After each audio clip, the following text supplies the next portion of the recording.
Hey David, welcome back again.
Hey Lord Henry, welcome.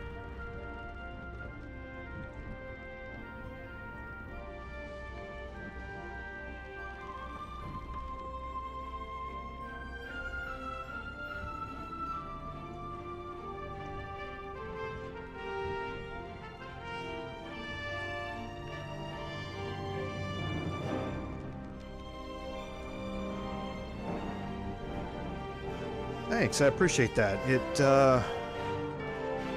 went mostly well.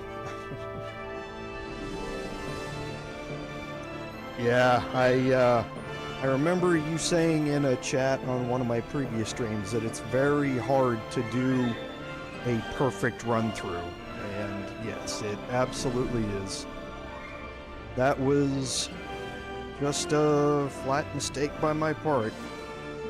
I went back and reviewed the footage. I had her at 15 hit points, which is exactly where I wanted her to be, and I was just too caught up in the fact that the speed potion gave me an extra action, and didn't follow it through. My notes right in front of me even had all the information I needed for the persuasion check the DC 20 persuasion check, so yeah, I just flat messed it up. I just wasn't paying attention. Well, thanks, David. I appreciate that. It was, for me, it was a long wait. I didn't get to play that playthrough offline, obviously, and I really was anxious to get back to it. The week before the hurricane, I had done extensive testing on my tactician playthrough on managing all of the roles. I had done it on my off-stream honor mode and learned about some things that can glitch out the conversation with the hag that I was going to highlight when I went into the conversation. And yeah, just it wasn't fresh enough in my head, and that was entirely my fault. So yeah, I mean, thankfully, like I say, I'm gonna miss out on her part of the quest line in Act 3, but it's fairly minimal to begin with. So the quest line is still there to avenge the hag survivors, so it's still going to be there. It's just she won't have a part in it. So. But yeah, one of those things. Hey, Philip, welcome.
I have not done one, Philip.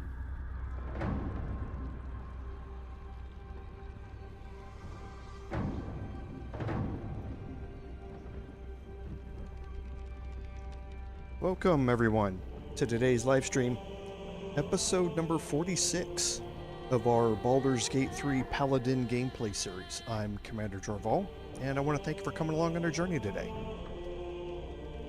So, on some admin notes, we are back on our regular streaming schedule. It appears that after yesterday's successful live stream that my internet has been fully repaired. We'll obviously keep an eye on it as we go here, but there's no reason to think that we still have anything wrong here. So hopefully everything will go fine and smooth today. On notes about the game, while I was gone, Larian did put out a couple of updates about patch 7. And I've talked about these both in the video for the Bard livestream and during the Honor Mode livestream, so I won't go nearly as in depth today. But for everybody who's only watching this, look through the intros of those two and you'll get a more complete idea. Larian had announced a closed beta that was supposed to go live on the 22nd, and you could request access to it, and then hopefully get selected to be one of those participants to test out patch 7. Well, during their internal testing for it, they found out that all of the passive background skill checks, like nature checks and survival checks where you're walking around to find the dirt mounds, and background arcana history checks, all that sort of stuff, just weren't working anymore. So they were rolling back their fixes to find out what caused it and try and work around it. And as such, they delayed the open beta for patch 7. So it's not available yet, so if you haven't received any notification, that doesn't mean you haven't been selected. They're just delaying it until they get everything worked out again. On that, as kind of to appease everybody who may have been upset about that, they released a much more in-depth first pass patch notes that lists some of the things that are already in the patch. And again, not to go through all of it, but there are new honor mode actions added to several enemies in the game, some that we've already encountered, some that we haven't. And then there are a bunch of other things, like we knew they were adding in the evil endings and that sort of stuff, some more of those that they added in patch 6. But the thing that really excites most of us who have 1,000 hours in the game is the introduction of the modding system. We're all anxious to see how that's working, how it's been implemented, how the interaction between independent mod creators and Larian works to be able to get access to all of those things. There's a lot there that we're very interested to see on the technical side of it.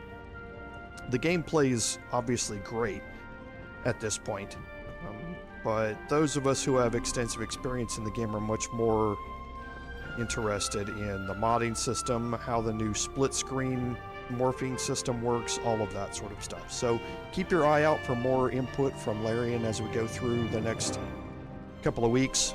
We're expecting the closed beta to be here in the early part of August, and then obviously the end of August, the middle of September, somewhere in there, getting patch 7 to drop. So keep your eye out for those, and we'll talk about it once they release more information. So on our recap, during the last episode for the Paladin playthrough, we had gone through the Iron Throne. We had rescued all of the gnomes, and we had rescued Will's father, and we have made our way back to the Steel Watch Foundry, and that's where we're going to jump back in here today, because we have some work to do here to liberate the remaining gnomes from this place.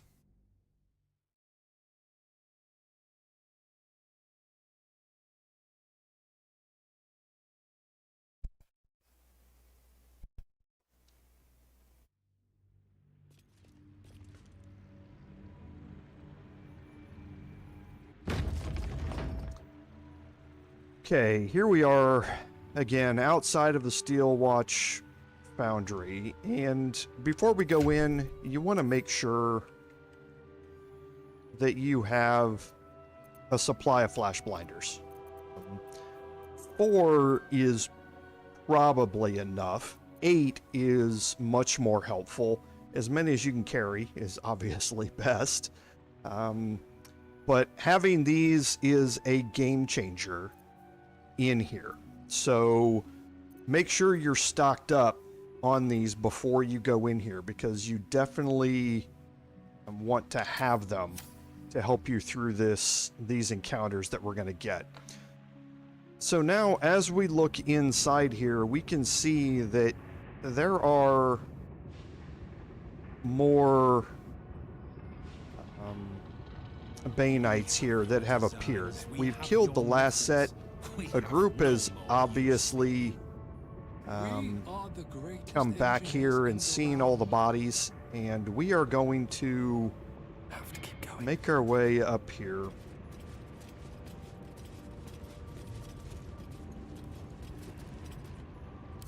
We're going to break our group. Now, these enemies here are still marked as yellow, but if you walk into their detection cones, things are going to get hostile. So we're going to go ahead and just exacerbate that hostility.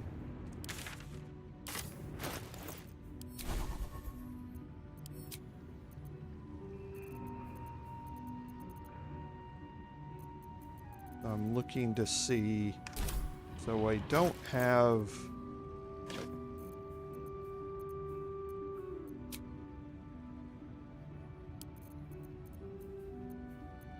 Looking to see, because it's been a very long time since we picked it up.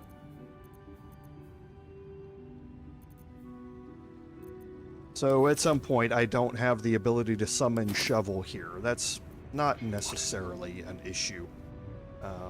Quietly. For us. I'll go in here with Astarion. Going to make my way around to the other side if I can. It looks like the other side. No, it's not as... It's the same as this side. Because we have an iron console on both sides. Oh, we got a Fist of Bane over here. So yeah, I'd prefer to get rid of the iron console first.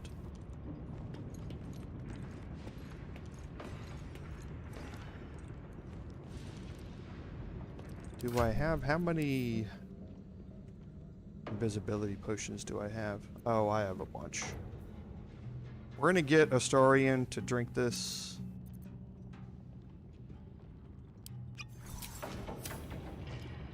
And we're gonna have him start this off.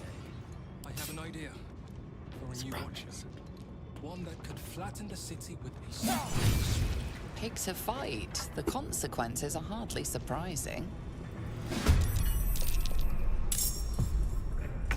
So now our Dread Ambusher has procced here, and the Gondians are going to be fighting with us throughout all of this. That means they can be targeted by the Bay Knights. So we want to try and protect them as much as we can throughout all of this. So let's go ahead and go after, see if we can get rid of the Black Gauntlet here.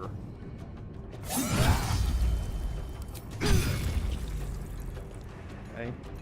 That just ended our first turn, and now we're starting our refresh turn since we have all of our actions and bonus actions back. So we should be able to...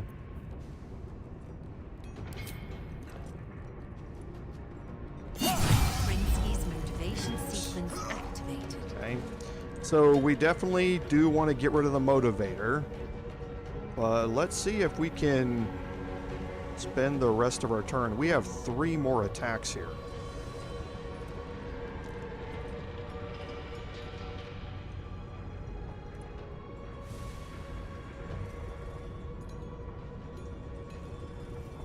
Trying to think who I want to focus on.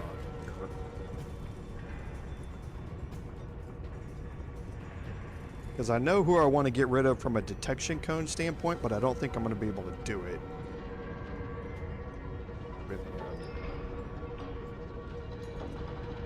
So let's focus over here instead. Jeez, he's just critting everything because of this first turn of his. And I love every minute of it.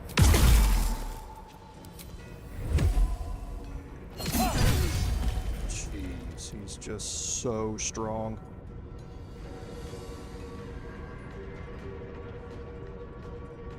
Outmaneuver them.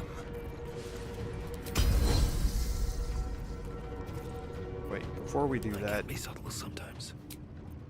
Okay, so we're out of... Shall we cut and run? Rest, so we are going to take a long rest after this.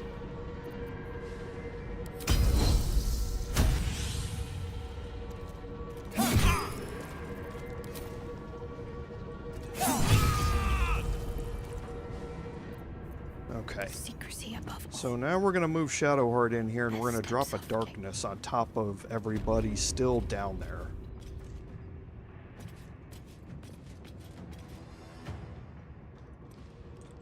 And she will move to the other side. She has there's a gap in the detection cone.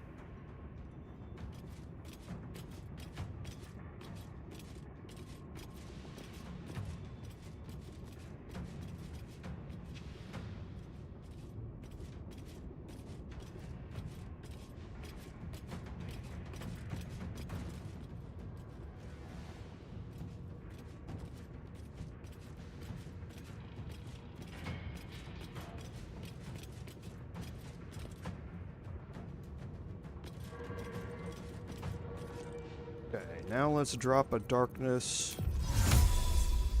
on top of this, which is going to remove all of the detection cone over here and allow us to sneak in behind Chad, I think.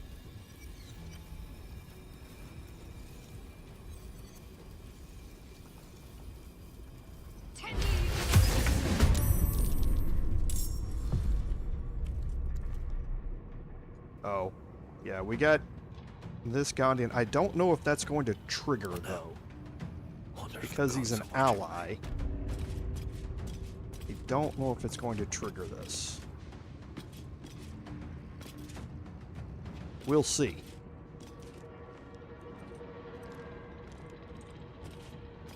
Yeah, it doesn't. Allies don't trigger bringing you out of hiding. Only the enemies do. So now let's go to work on Chad here. And we have 2 level 3 Divine Smites left. And since we're taking a long rest, I might as well drop this. Jeez, he rolled a 35. Might as well drop this here. Get a crit out of it. We'll just end that one real quick.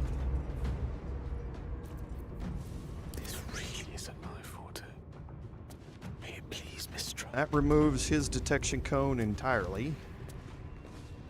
So let's move, make sure Gale.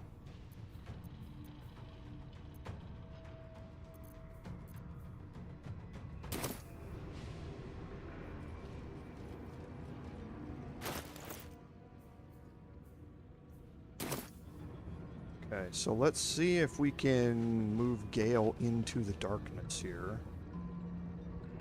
Because I would like him to disable the motivator.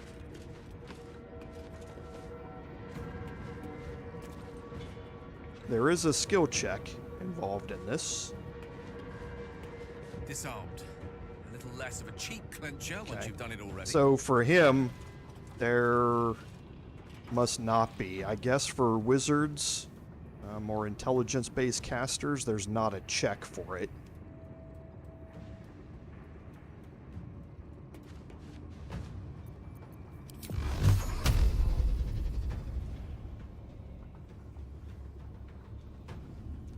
A really low percentage. Does he have a high armor class? Yes, he does. Okay. I was wondering, even with advantage, why I have that.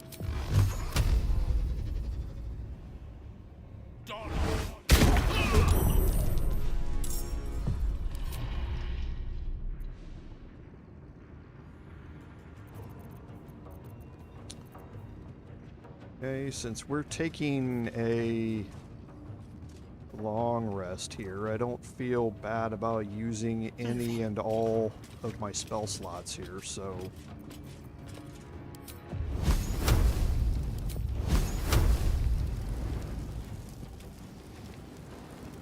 that's gonna hurt.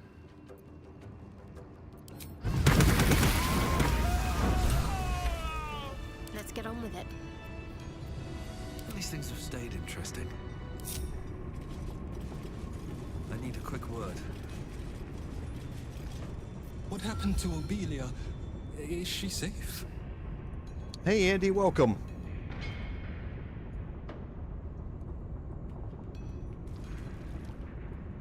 And thank you for being here. I appreciate it. My heart. I thought her lost. I would give more than just my sight to keep her safe. Our destination is the Neurosita, the nerve center of the Steel Watch. Guide me there, and I'll do the rest. Now, you can have Xander follow you to the main boss fight. I don't ever do it just because there's a couple of things. One, the next fight that we're going to get into down in the lab, you're going to a bunch of Gondians are going to die. That's just how it is. They're stupid, and there's way too many enemies that are spread out all over the map. So it's only through luck. Don't let anybody tell you any different. It is only through luck that you are able to save all of the Gondians. There is no 100% reproducible way to save all of them because they're just stupid. And when Gondians die in that fight, you're going to have to pass a persuasion check to get Xander to continue on. He's going to be upset about some of them dying down there, and you have to convince him to stay with you. That's the first thing. That's not a big deal for me with a Paladin with a persuasion check, but he just tends to get in the way more than he helps. So I'm going to leave him out here. Because we have the Runepowder bomb, we can do this without him. If you have not gotten the Runepowder bomb from Wyrm, then this dialogue option is not going to be here, and you don't have any choice except to have Xander come with you. And then you have to protect him throughout all of it. It's just, it's not a great way to go about doing it. So I'm going to leave him here. Your bomb will most certainly do the trick. Place it directly on the Neurosita, and then run like every fiend of the nine hells snaps at your heels. Hey Rudy, welcome. Thanks for being here again. Okay, so again, as usual, I'm looking at my carry weights here. Okay, we're gonna pick up some items in here that we can end up selling later.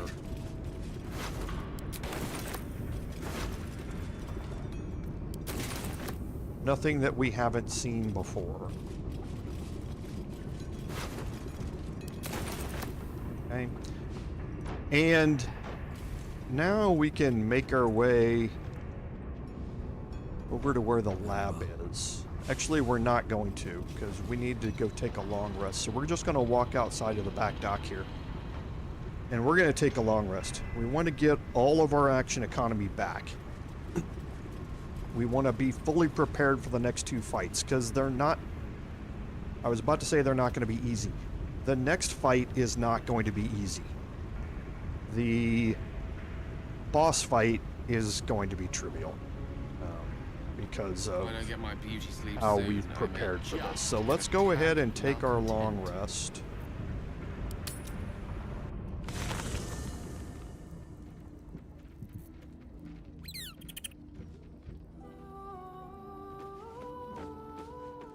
Okay, I don't think anybody will have anything to say, but... Fine lodgings you have found, my friend. Boo is already in negotiations with the guardian spirits of this place. In Baldur's Gate, they are likely to be rat-formed and eager to charge rent. But Boo shall secure safe slumber for all. Now, what do you need of Minsk? Hey, nothing new there. What is it, Cub? There's more unfinished conversations Why, with hello, them. lover. That sounded more debonair in my head, I'll admit. Do you need something?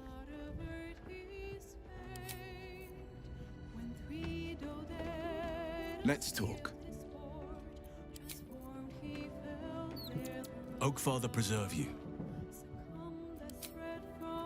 Okay.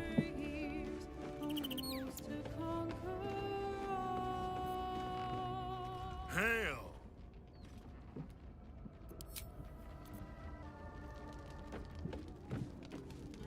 Ready and waiting.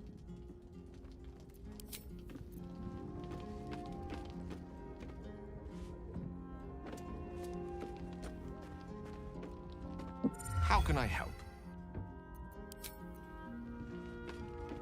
Okay, last is Astarion. My favorite traveling companion. Okay, so nothing here, so let's go ahead and take our long rest.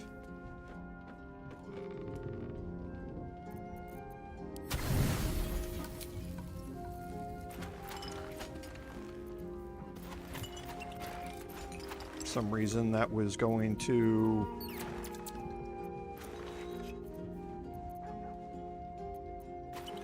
try and make me drunk, and I have no idea why.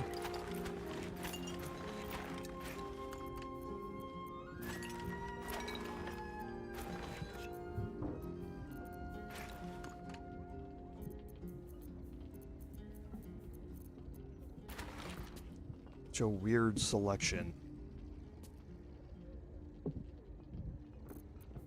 Let me select these instead.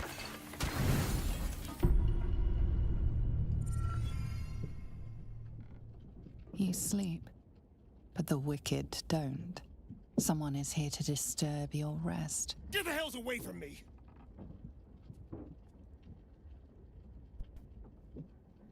Peace, brother. We're here to take you home. The Master needs all 7 of us for the ceremony. Come with us and be reborn. We'll live again.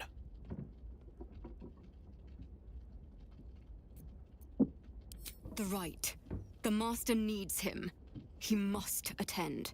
Oh, I'm well aware of what the Master needs. But don't we deserve better? Better? What do you mean, better? After all these centuries of torment, I know what you all want. More than power. More than to walk in the sun. You want to see him dead. The right of profane ascension will be mine. And he won't see a scrap of its glory. I am going to complete the ritual as the Ascendant, and then I am going to kill him! This is your chance. Stand with me. Name me your new master. We will get our revenge. And you will all live again. His liar's smile spells danger. He knows full well that his kin will die in the ritual, but if any of the bearers of the scar die before the ritual begins, he will lose his chance to perform the rite himself. He needs them to run willingly to their deaths, thinking they stand a chance against their master.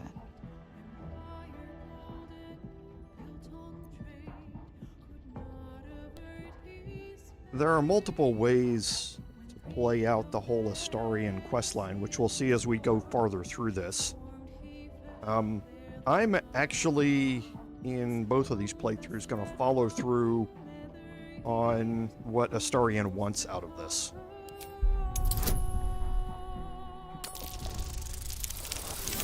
Oh, I knew it. I knew it before I even rolled it. I said in my head, you know, I'm not going to say anything. And then as I click the button, I'm like, you know what? I'll bet this is going to be a nat 1.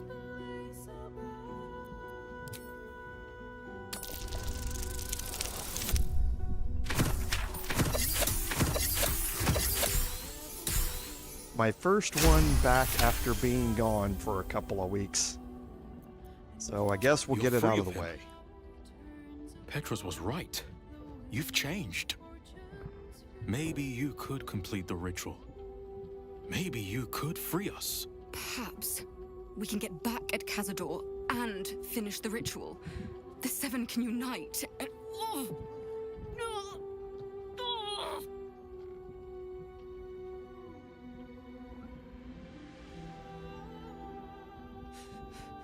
The the bonds hold. He owns us. We have no choice. We must obey. Get out of here, Astarion, before...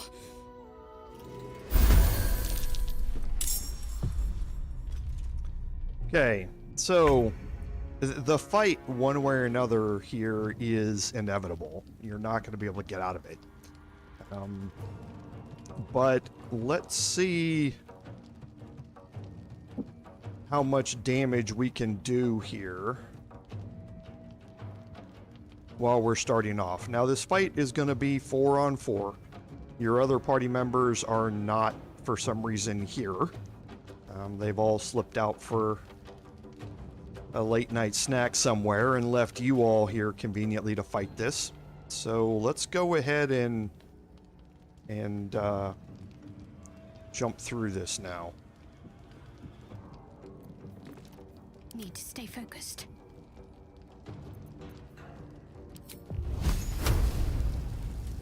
Now, we'll wait. This feels good.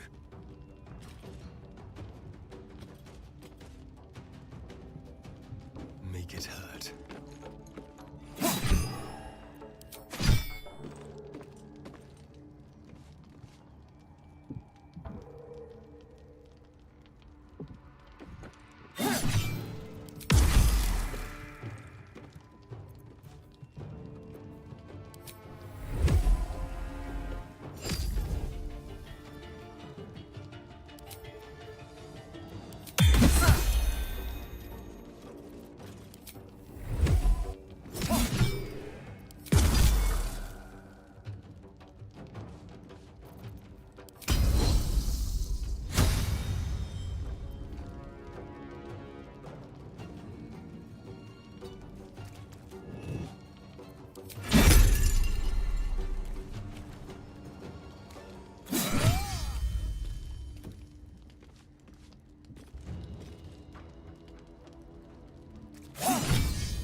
I'm ready.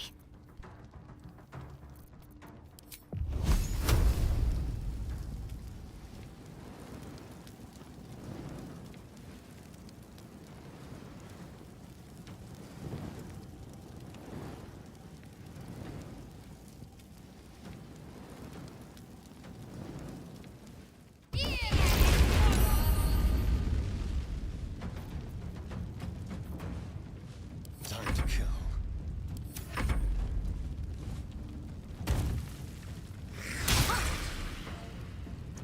That was a mistake with Astarion right next to her. So that's going to proc Sentinel.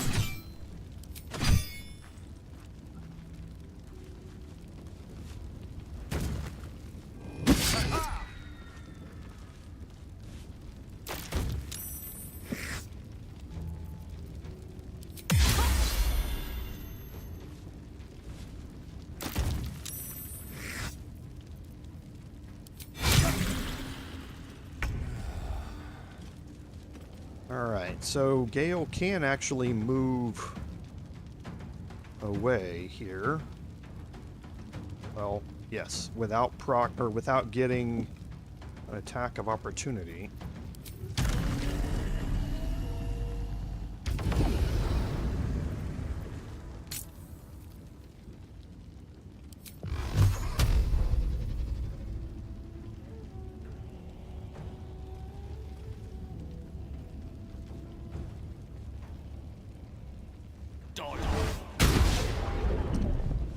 Okay, that was nice.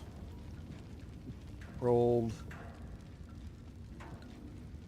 12, a 6, and a 10. Okay, probably should have turned Spell Might off for that. Where do I go from here? But I don't think they're going to last very long anyway, because we get, coming into this fight, it acts as a short rest. So we have all of our Divine Smites back.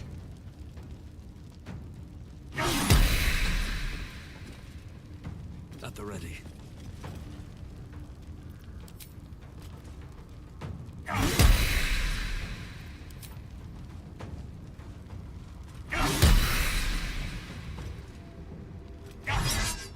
that was just beautiful. What a mess. Well, at least you've met my family now.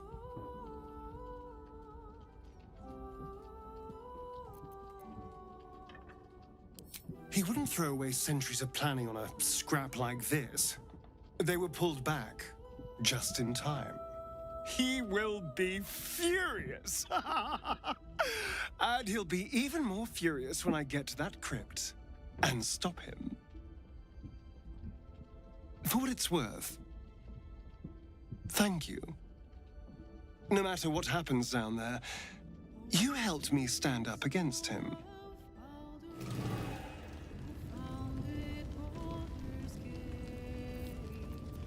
Okay, so we'll get Shadowheart to drop the wall of fire just so nobody walks into it. And now we can go back and finish our long rest with our collection of Traveler's Chests. We keep getting new ones. It's kind of interesting they all change color. I don't quite know why we're collecting them, but it's happened in all of my playthroughs.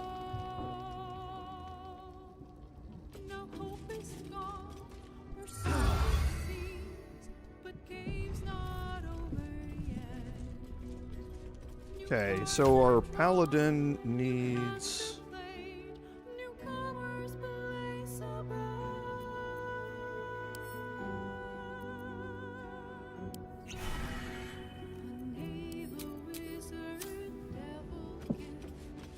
to drink an elixir.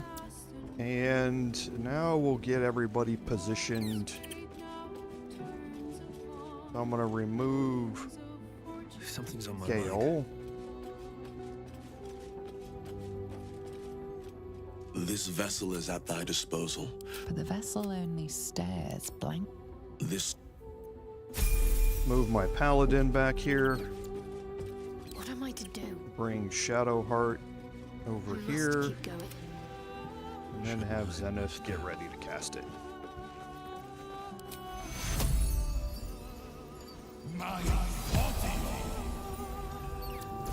Let's get going. Open up.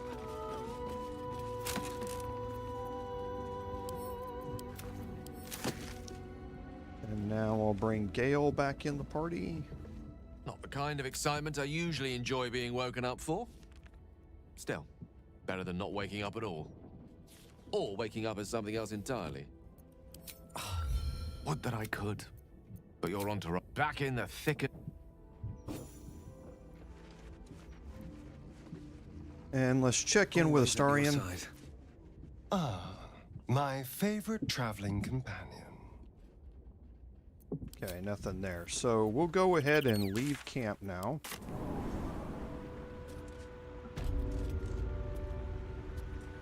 And we'll get our buffs going.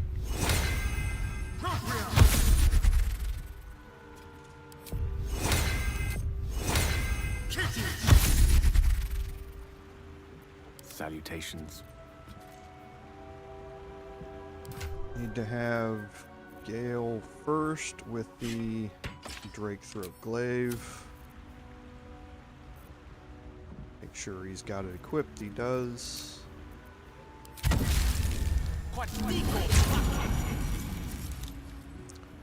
And now Gale will go through his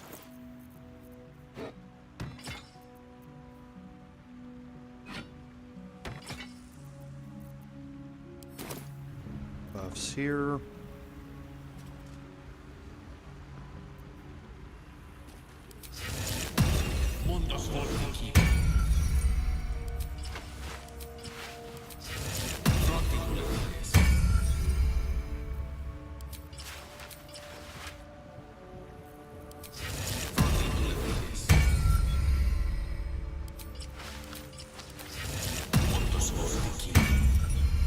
And then Armor of Agathis.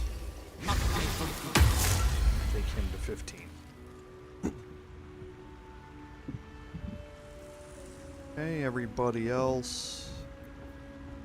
That should be okay. Another step Alright, so forward. now we're going to head in here and head toward the lab.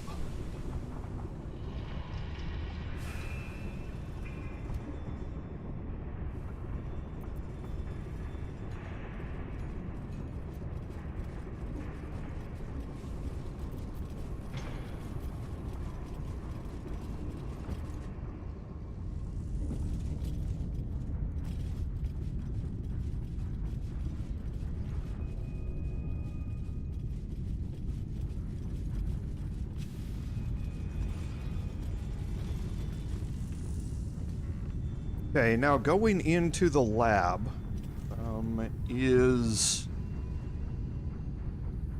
interesting. What happens when you walk in? You're going to be immediately dropped into combat.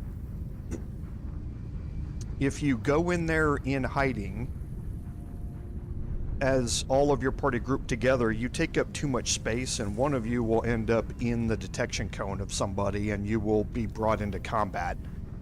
If you go in by yourself, and you're either invisible or hiding, the combat's going to be happening in the background, and you're not part of it. So the Gondians are just going to start getting slaughtered in there without you being part of it. So what I tend to do here, I'm going to go in with Astarion. He's got alert, so he's going to be high up in the initiative order for this. I don't go into I don't go invisible or into hiding. I want him to get the combat started and paused, and then I will bring my other characters in one at a time, and then I can bring them in one at a time in hiding and not have the combat get away from me. So let's go ahead and drop Astarion into the fight here.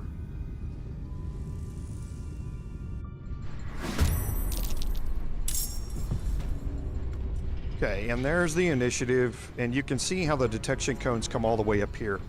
If you pop through here, just one of you, you'll end up outside the detection cone. But if there's 4 of you, the rest of you are going to be out here, and you'll all get dropped into the combat if you're inside these detection cones, because you'll fail the hide checks. So I tend to bring one person in and start this off. So the targets here are obviously the Black Gauntlets. They have the motivators that are capable of killing everybody down here, and there are 3 of them. There are 2 of them down here in this group, and there's 1 more here.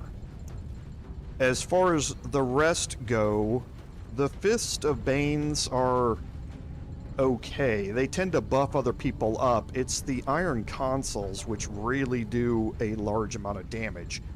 And then you obviously have the Watchers, and there are 2 of them in here. One down here, and the other one's farther back toward the back. And they can do obviously a lot of damage, and their destruction AoE thing at the end, the Gondians just love walking into it. They just do. So it's just part of it. So I'm going to get Astarion in here, and I'm going to move him down here toward this group here.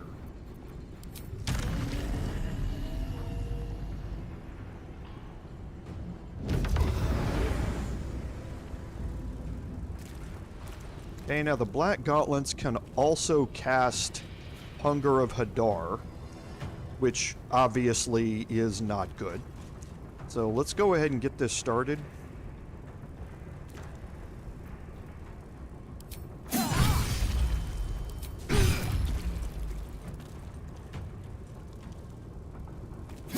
Prinsky's motivation sequence activated. Okay, that brings a motivator out, which is what we want.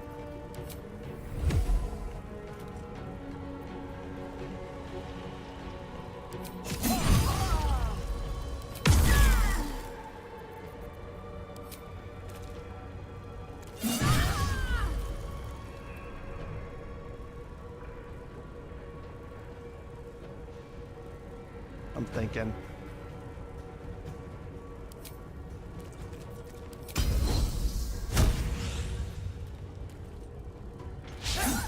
Oh, didn't need that. Prinsky's motivation sequence. Okay, so we got 2 motivators out here.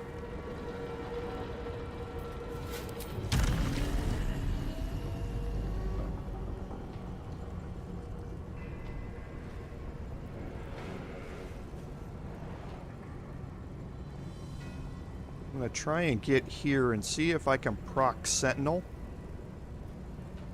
So he might actually move.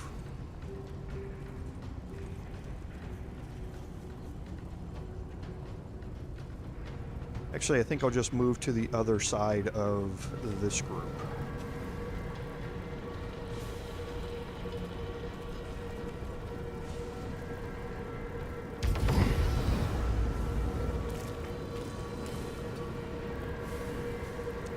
Okay, and now I'm going to bring everybody else in one at a time, and I'm going to start with Shadowheart.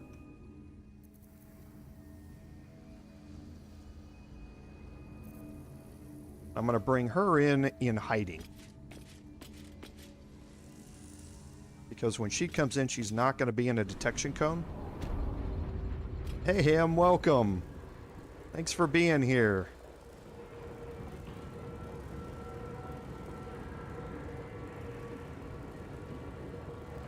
Off I go.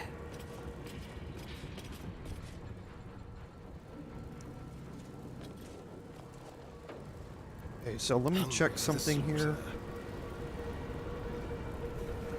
Okay, so yeah, the motivators aren't even going to get a turn here. They're not going to go until next turn. So I have a bit of time to get them disabled. My faith protects me.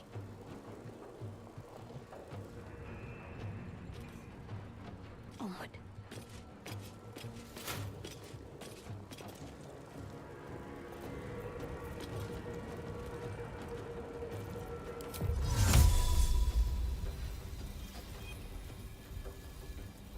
But I would like to remove some detection cones here, if I can.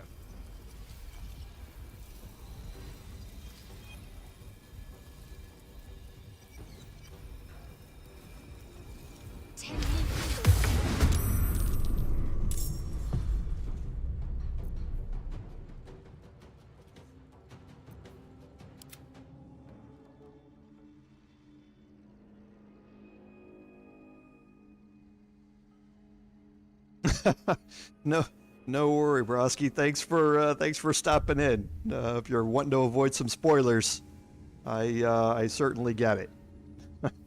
But thanks for being here. And hey, Tord, welcome.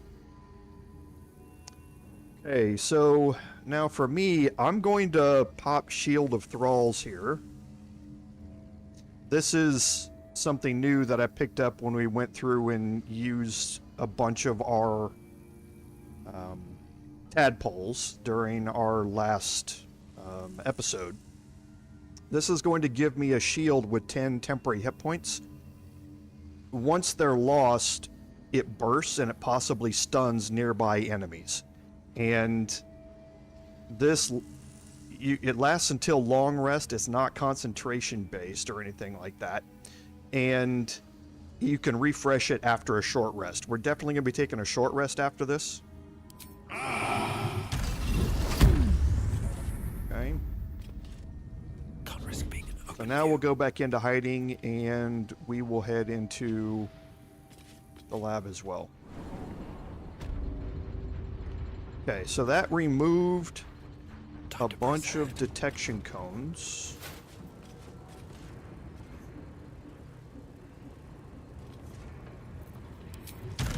Okay, so let's drop down in here. Let's actually drop behind these two.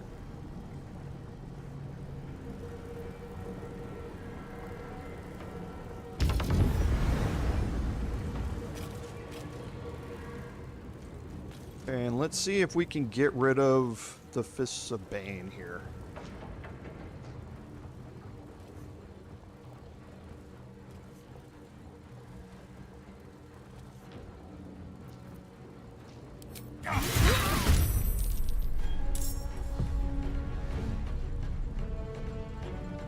Where is he? Did that kill him?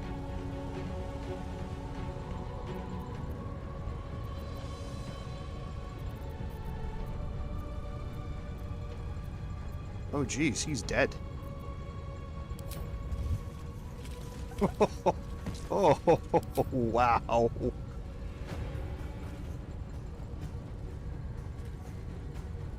Okay, yeah, he just got beat up. Oh, Cole the Weak landed. Aha. No wonder.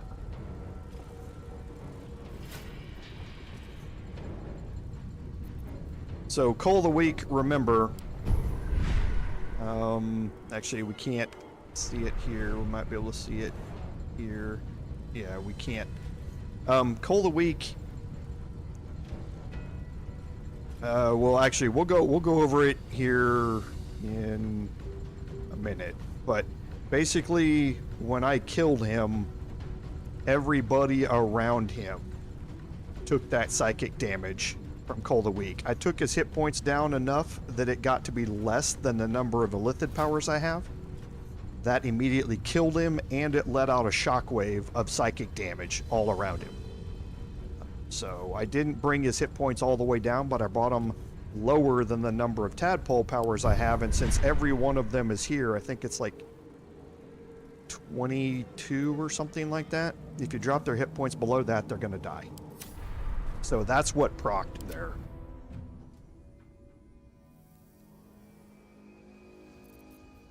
Oh, I do have shovel. Okay.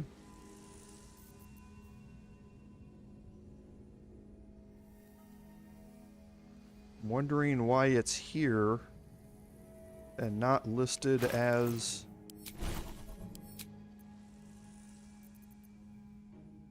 a spell in his spell book. Oh, and he has an empty spell slot.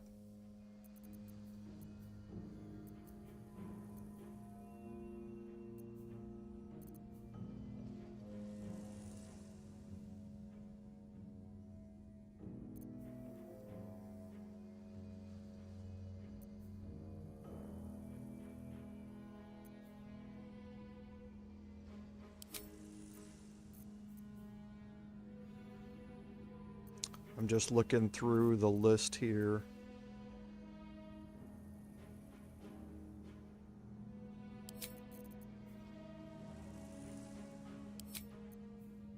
I love Blight.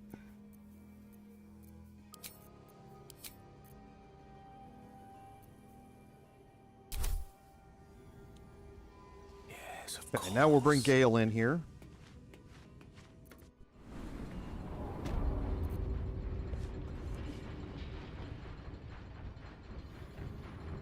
I want to look at some resistances here. Okay, so they don't have any. Resistance to poison. Blight is necrotic.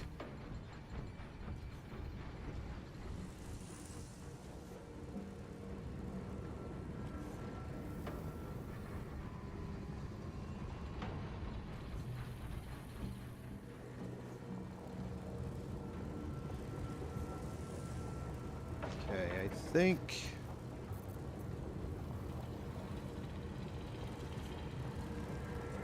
what I'm gonna do is try and get one of these fists gone down here as well.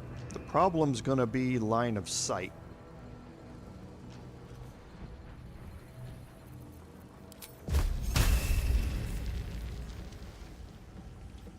So if I can get down there, maybe this will work. I don't want to fly through the detection cone there.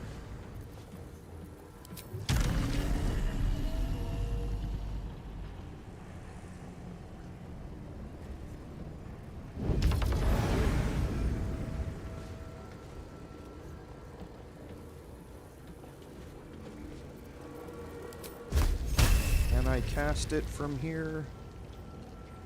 Doesn't look like it. I'm gonna have to move forward a little bit to do it. I don't think that's a problem. I'll get brought into combat, but I'll still be casting the spell when I do it.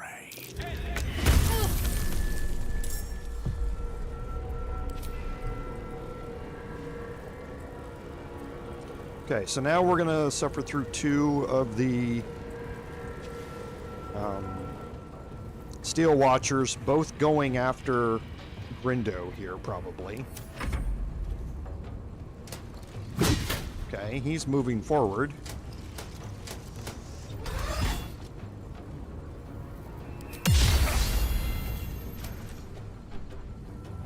And he just missed everybody, which is very, very helpful. So now...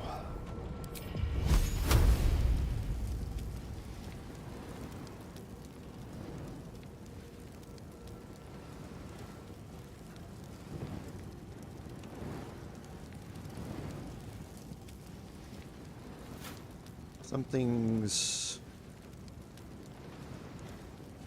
odd here.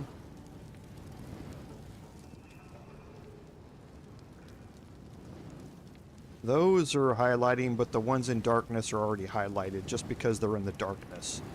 So I can't see...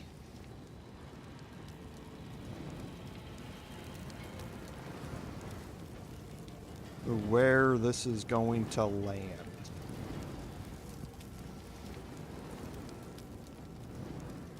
Target is blocked there. That's not cool.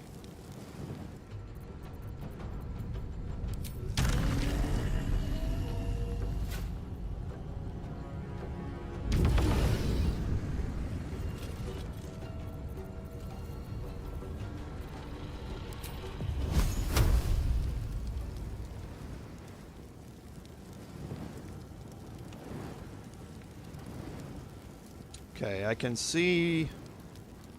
I think I'm getting all three of them, but I'm not getting him.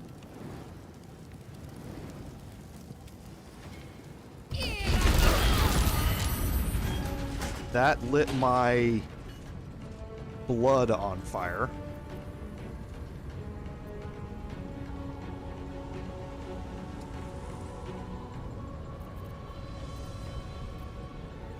Forgot about the blood. Oh no, it lit off the barrel over here that I didn't see. Okay. And it didn't get him.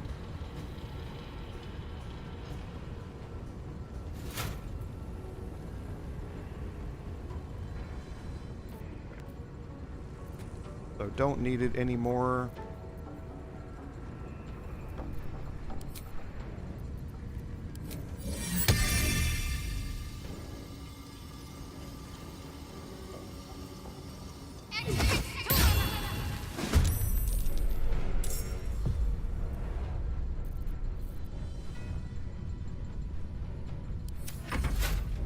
Where's he gonna go?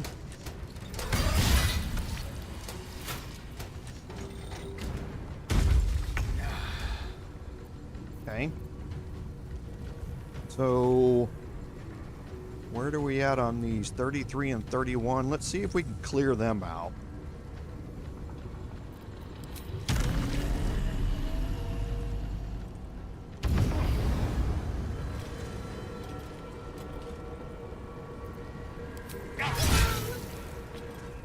Okay, easy enough.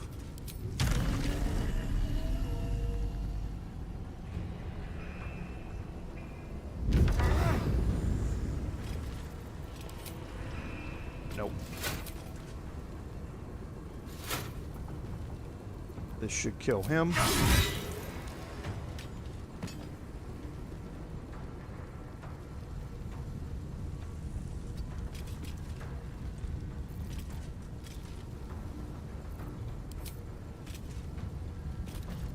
And we actually can use Topple the Big Folk here as well.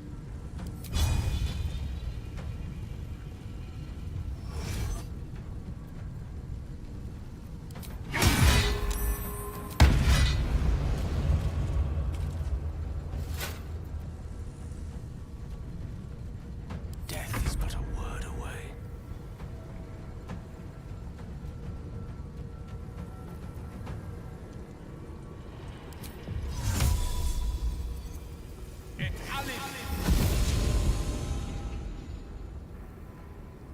Okay, we're going to get Gale to take the high ground here.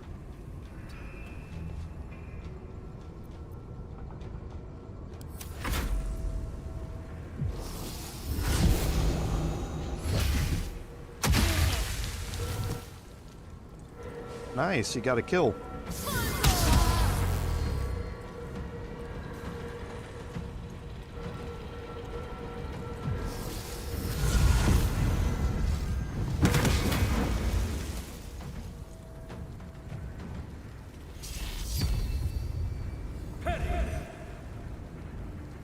So he's casting Blight. Blight's level 4.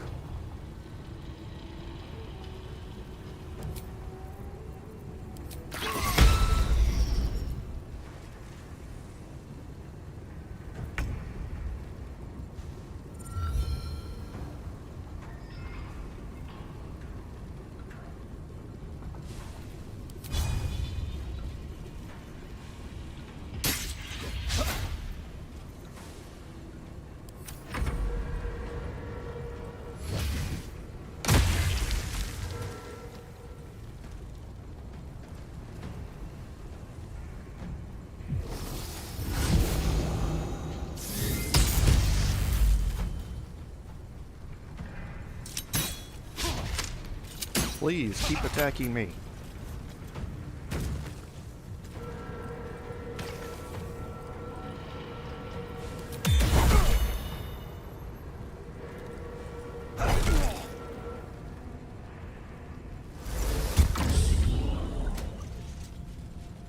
Interesting choice. Okay, so the Starian here.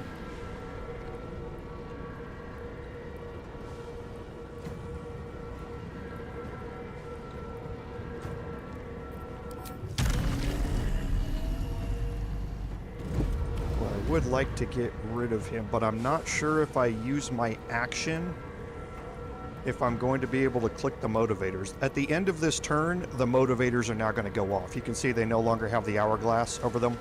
So I have to deactivate both of these by the end of this turn. I think I'm going to take the attack of opportunity here.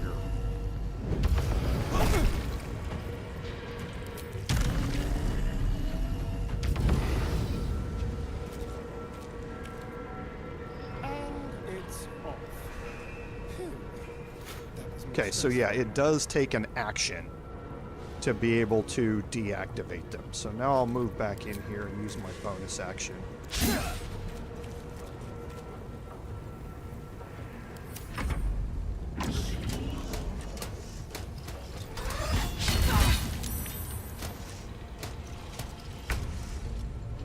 Okay, and he had to move right next to Shadowheart.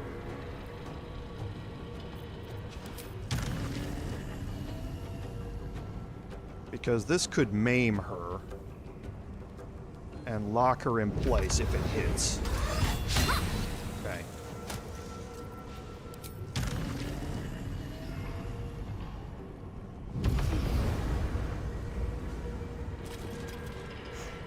It's disarmed. My heart's about to hammer right out of my chest. Okay, might as well give everybody some healing here.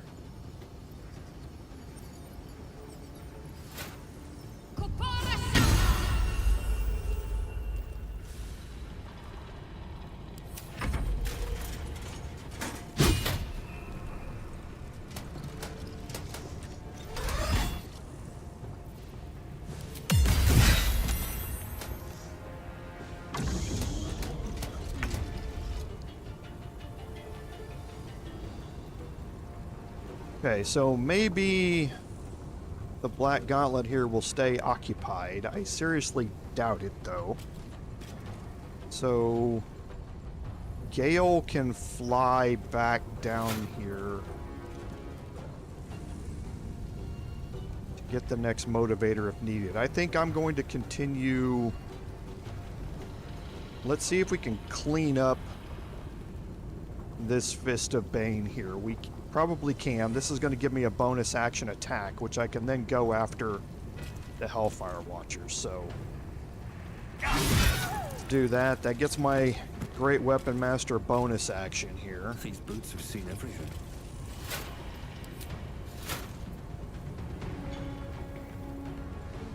Who's got silence? He does. Let's see if Gale can remove that. concentration.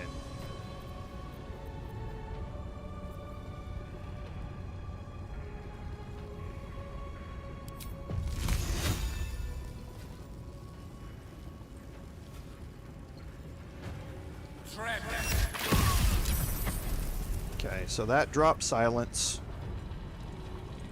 Survival is all that matters. Okay.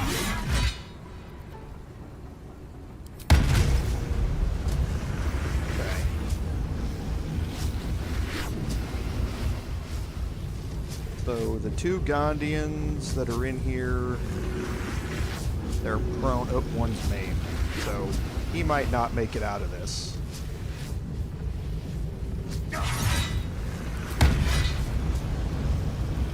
Okay, I'm going to take the attack of opportunity here.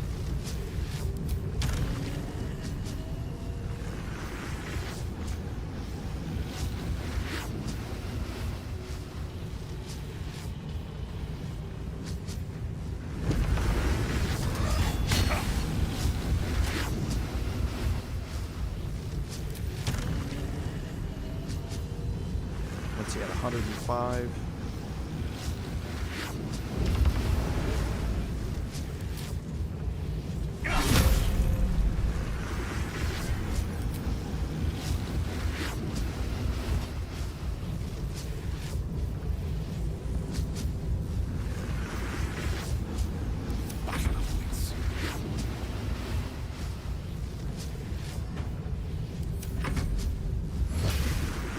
Please don't tasty step down there.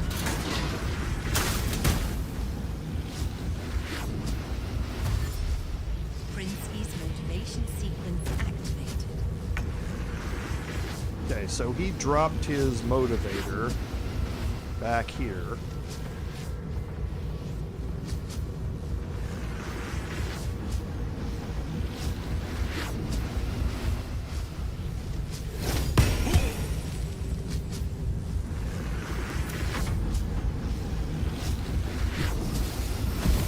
Oh, jeez.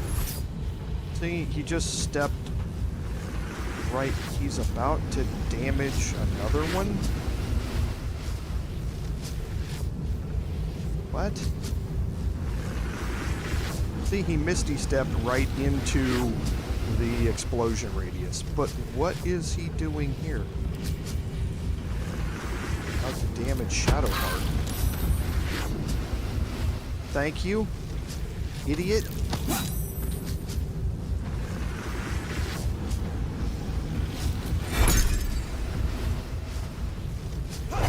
He cast Thunder Wave against me. What an idiot. Oh, come on, Astarion. Oh, you're kidding me.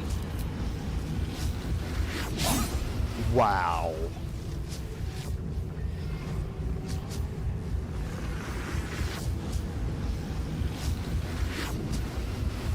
Okay.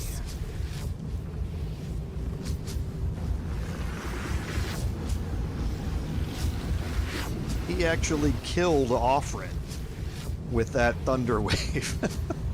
What an idiot. See, like I said, they're just idiots. They're just idiots.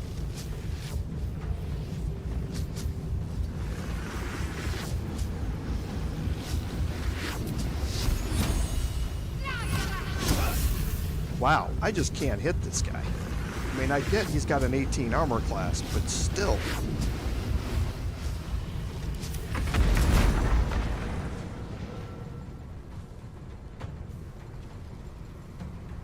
Now, I want to make sure and get rid of the motivator before I kill all of them, because then it exits turn-based mode and that thing will just explode. So let's get Gale down here.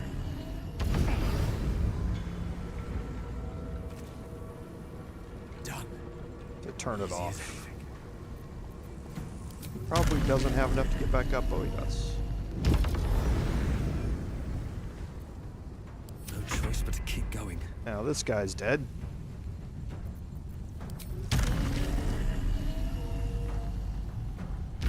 And Aura of Terror I'm immune to.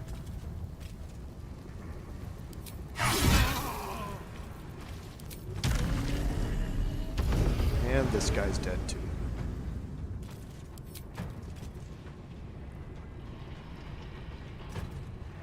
Reason? Nothing.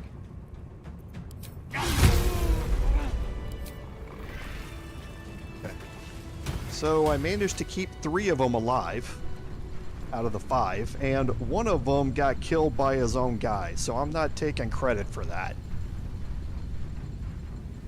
So did better than average, all in all, but did lose these 2 here. And like I say, one of them killed, was killed by his own friend, so better than average.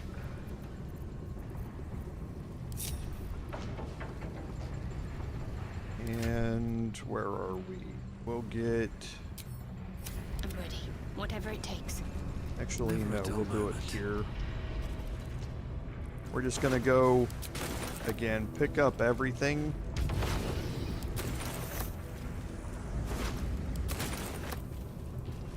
I will end up selling this all off stream. Something good here, I hope.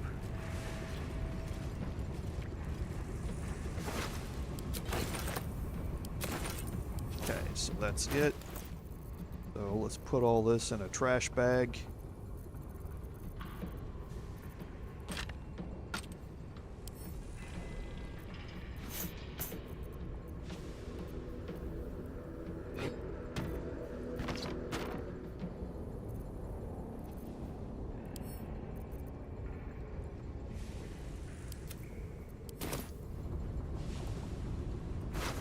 Okay. Let's go through and pick up the rest of these.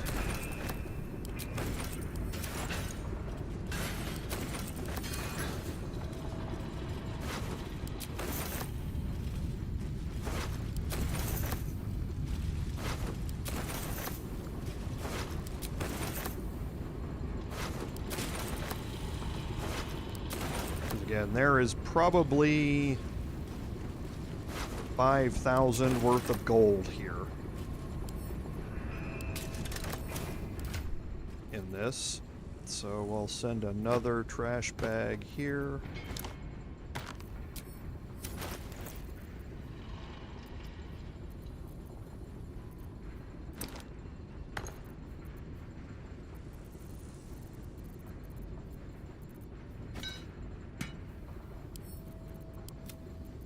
Perfect. Okay, so let's heal everybody up here. We're gonna take our short rest. Take the edge off.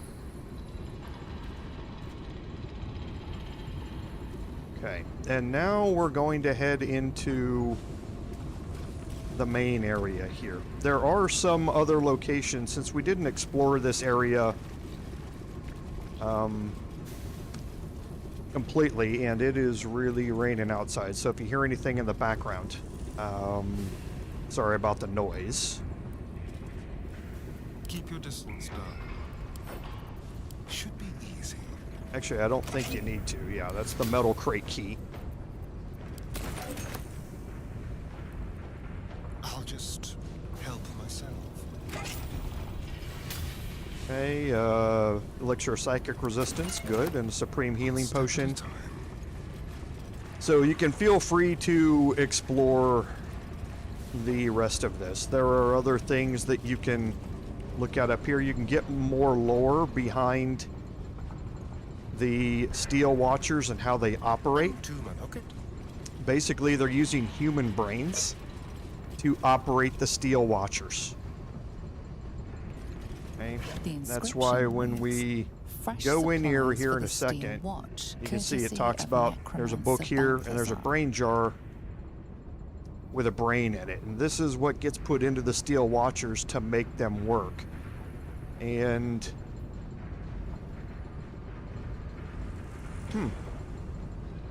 I've never noticed this.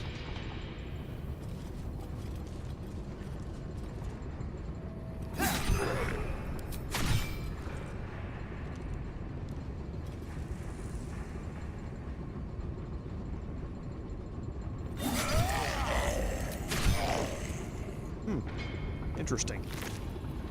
Okay, I never noticed that there was a dead zombie down there. But yeah, that's basically what's happening here. And we're gonna see a little bit more of that once we walk into the main room over here. But this is where the quest marker's leading us.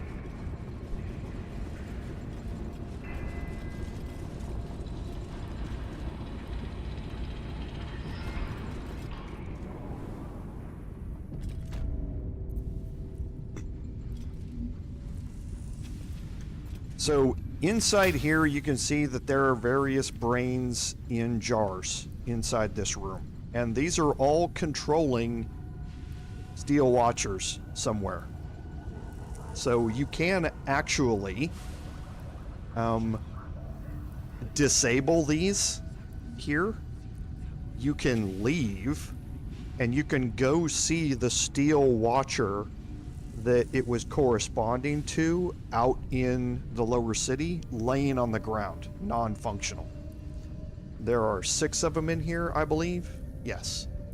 And you can go see the patrolling Steel Watchers out there that, like I say, have gone inert out there. So it's a really interesting kind of thing that was added in to see. We're not going to need to, because we're going to go kill all of them anyway.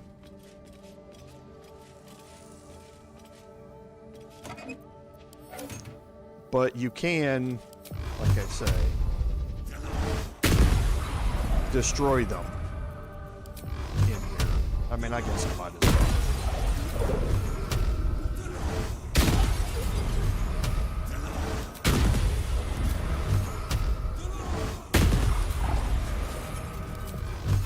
And you can click on them, and you can listen to what they're doing, and who they're interacting with out there.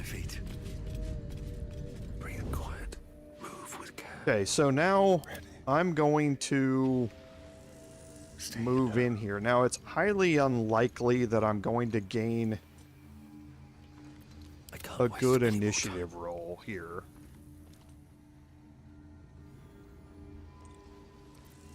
Hello, you. But you know, I can see. I've actually never tried this.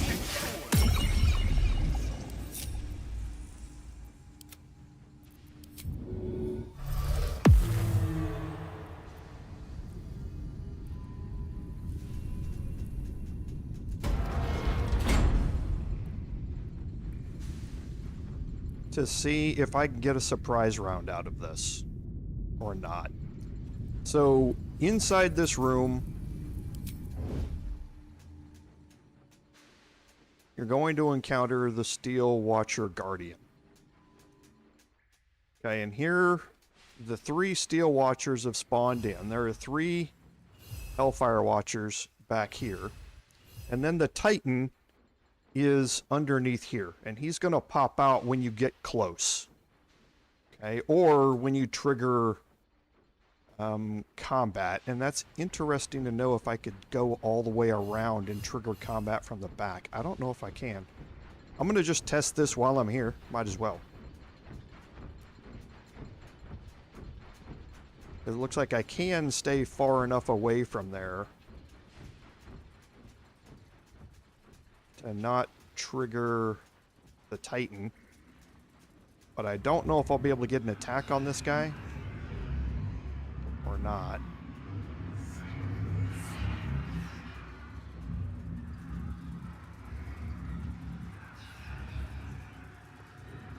Before he shows up.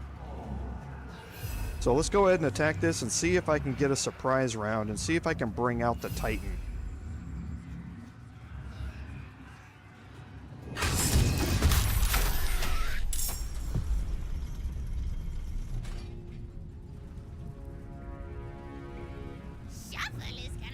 Okay, so I got a surprise round out of that, but this is what I meant about it's highly unlikely that I could go first on initiative. when doing it. So, because they roll so high on their initiative, because of a 22 dexterity that they all have, that it's really hard to get in front of them as far as it goes. But this allows me to get a surprise round, and now I can at least maneuver everybody around in here, knowing that the Titan is actually up now and targetable. So what we're going to do is move Shovel back.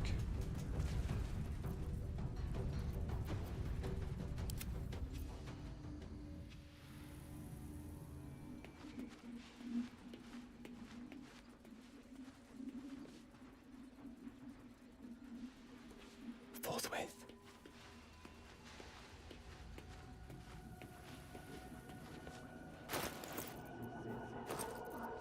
And I'm going to throw a flash blinder here with Gale. Now flash blinders have an AoE along with them. And I want to make sure that I get both the Titan and this one in here. Even if Gale has to move up to do it, I want to get them both.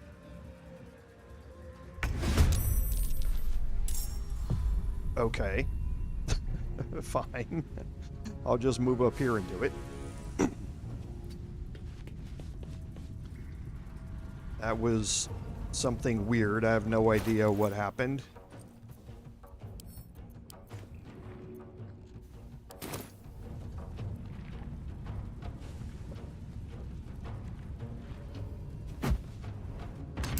Villains, take heed. Okay. Recovery is imminent. They are now malfunctioning. So the malfunctioning means that they are stunned. So for the next 2 turns, they can't do anything. Now they both saved against the blinding effect. But there's also a blinding effect that goes along with it where it can knock their vision out. And then they're permanently blinded after that as well. But they both saved on it, but they are still malfunctioning for the next 2 turns. Now, one of the things that does is it removes their detection codes. Okay, so I'm now able to bring everybody in here.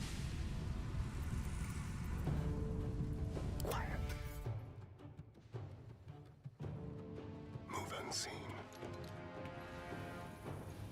And move freely around.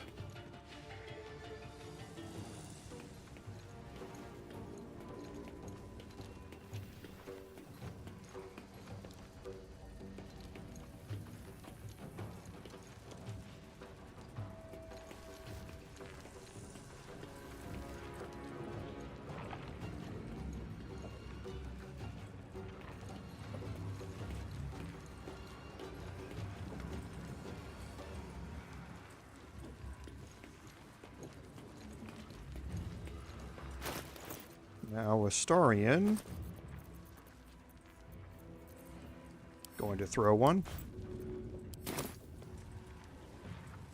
All right. Villains, take heed. Recovery is imminent. Okay, so remember now, Astarion gets automatic critical hits against anything that is surprised.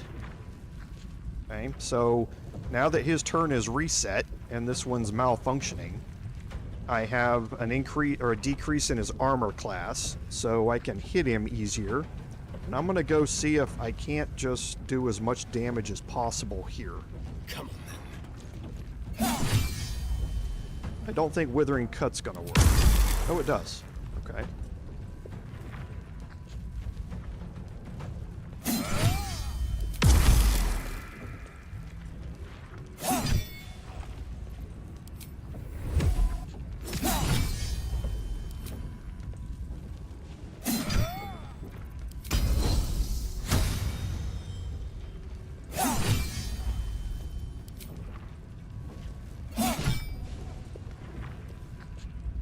Okay, so what'd that leave him with? 23 hit points? I'm good with that.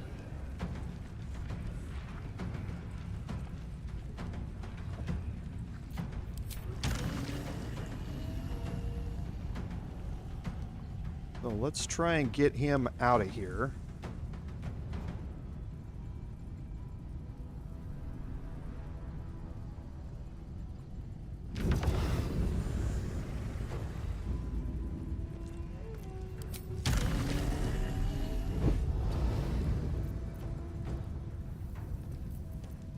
Cloak and dagger.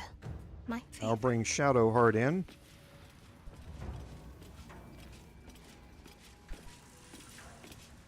need to tread softly.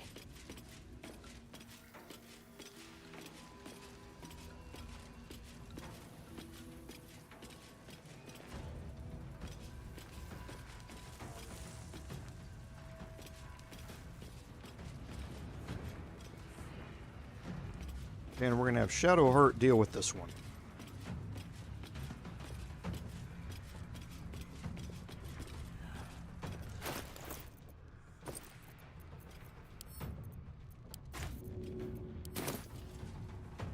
Shall be done. Villains, take heed. Recovery is imminent. And last but not least,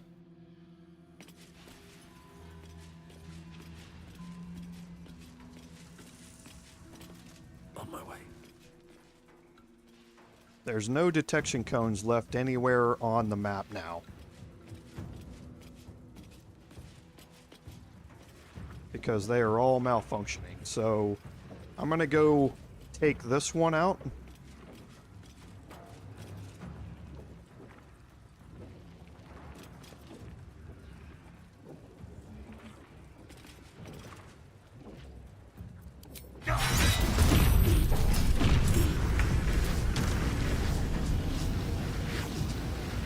And I'm going to start working on this one here.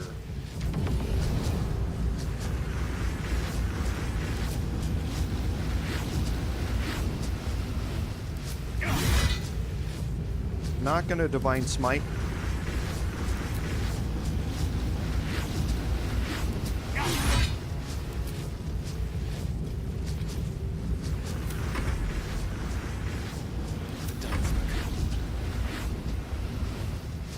Need to act fast. Let me recite their demise.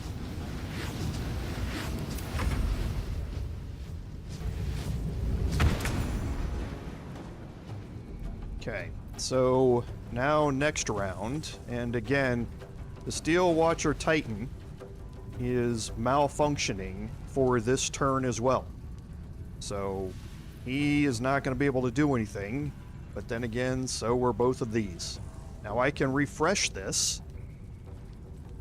at the beginning of my next turn. So my goal here right now is simply to get rid of the other Watchers.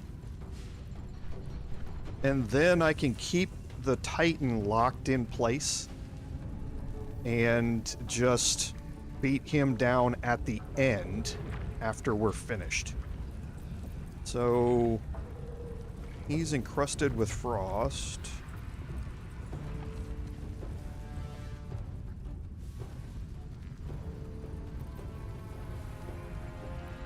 Trying to see where I would like to put him.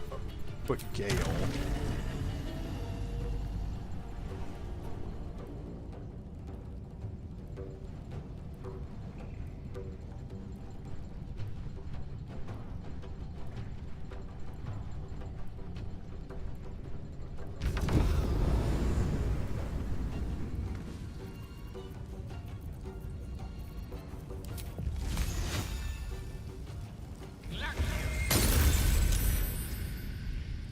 That encrusted with frost is huge. Being able to deal 43 damage with a cantrip is pretty impressive.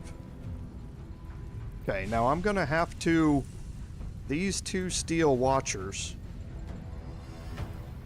they're going to get to go next. They're malfunctioning for this turn, but next turn they're going to be back again because they're going to go first. before everybody. So I want to keep disabling them. The Steel Watcher Titan, I have more of a leeway because he goes after us in the initiative order. Okay. They've had to skip one turn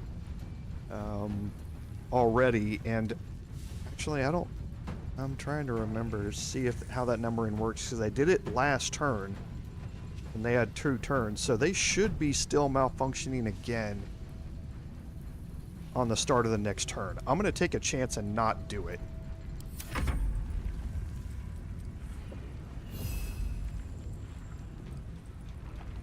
Sure, Shovel, get in there.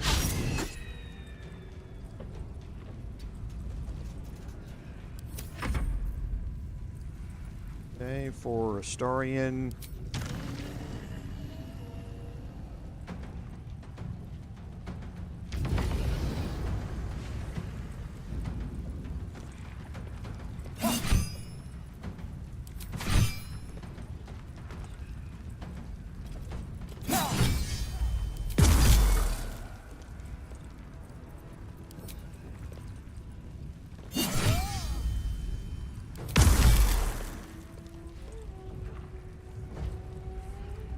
And I'm gonna move back out of the way here.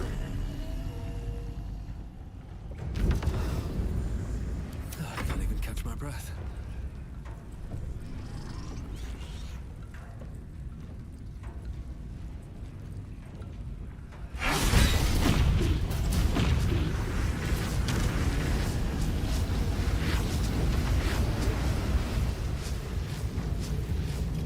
And that gives me my bonus attack here.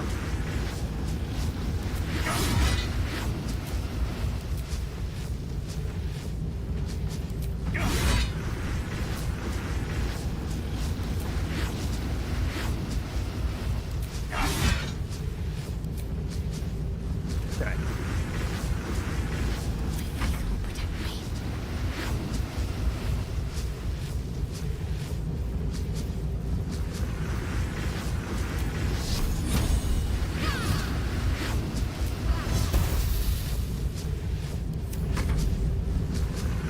Okay, so yeah.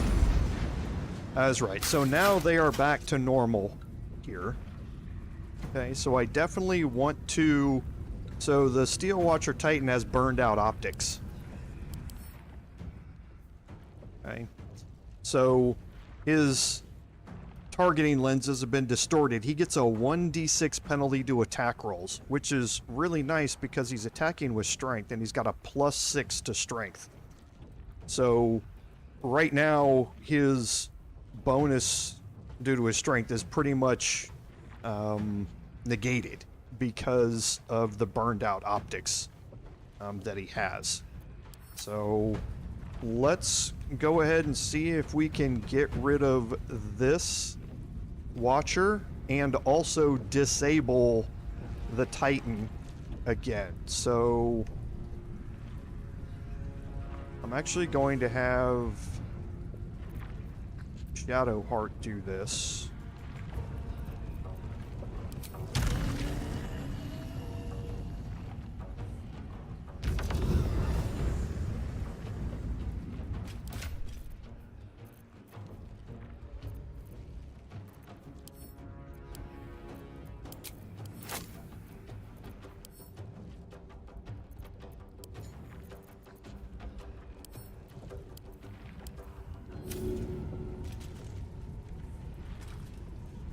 Let's do this. Villains, take heed. Okay, Recovery and now is it is malfunctioning for another 2 turns. So it's just going to sit there and malfunction. And we're perfectly happy to sit here and let it do that. Let's have some carnage.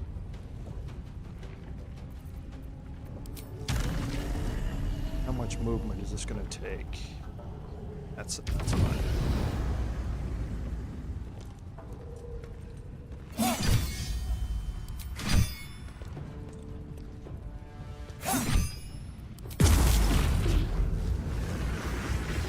Okay. Now we will get Astarion out of here.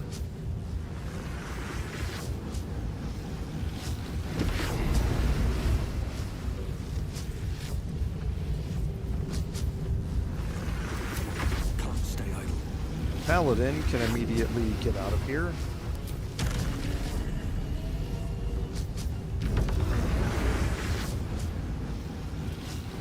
Start going after the Titan here. Now, the Titan is vulnerable to lightning damage.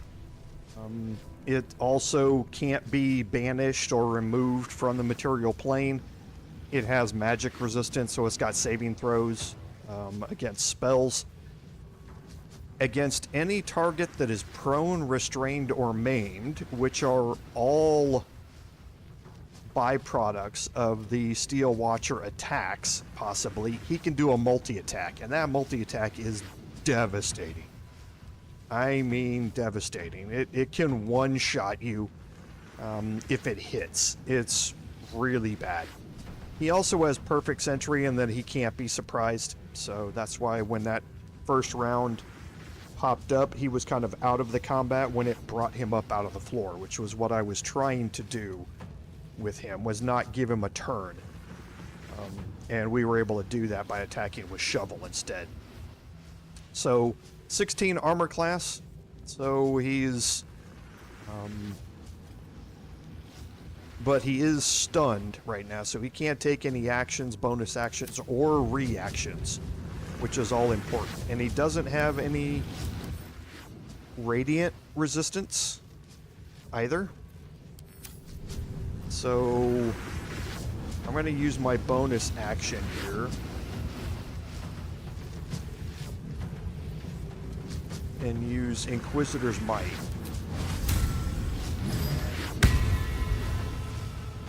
And now let's start dropping the hammer on him.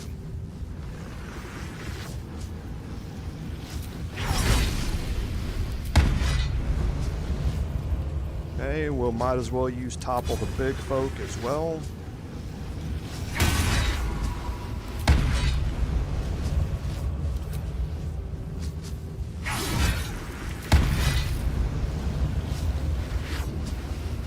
Okay, so out of that, we dropped off 250 of his hit points in one round. So I am certainly not going to argue with that. Now let's... I don't think I'm going to be able to kill him. Unleash me. On this turn. But what does he have left? 119. Let's move my Paladin back just to be on the safe side.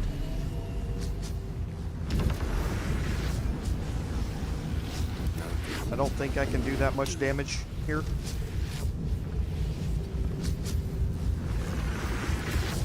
I'm gonna upcast Lightning Bolt. So when I upcast this, it's going to be doing 12d6, and he's vulnerable to this damage. So let's get Gale in a position where he can cast it and not hit anybody else.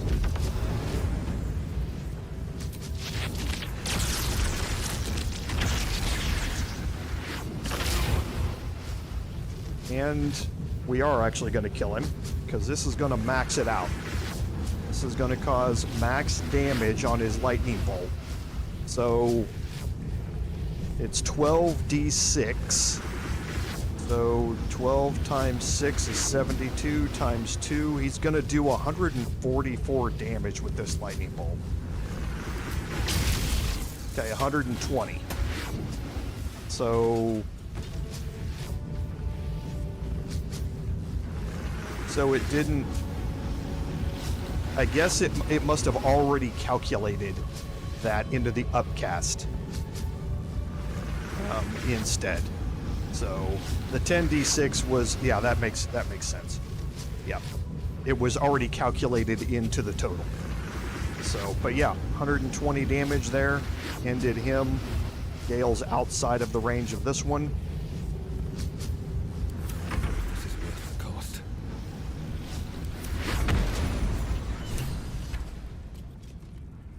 And that will end that.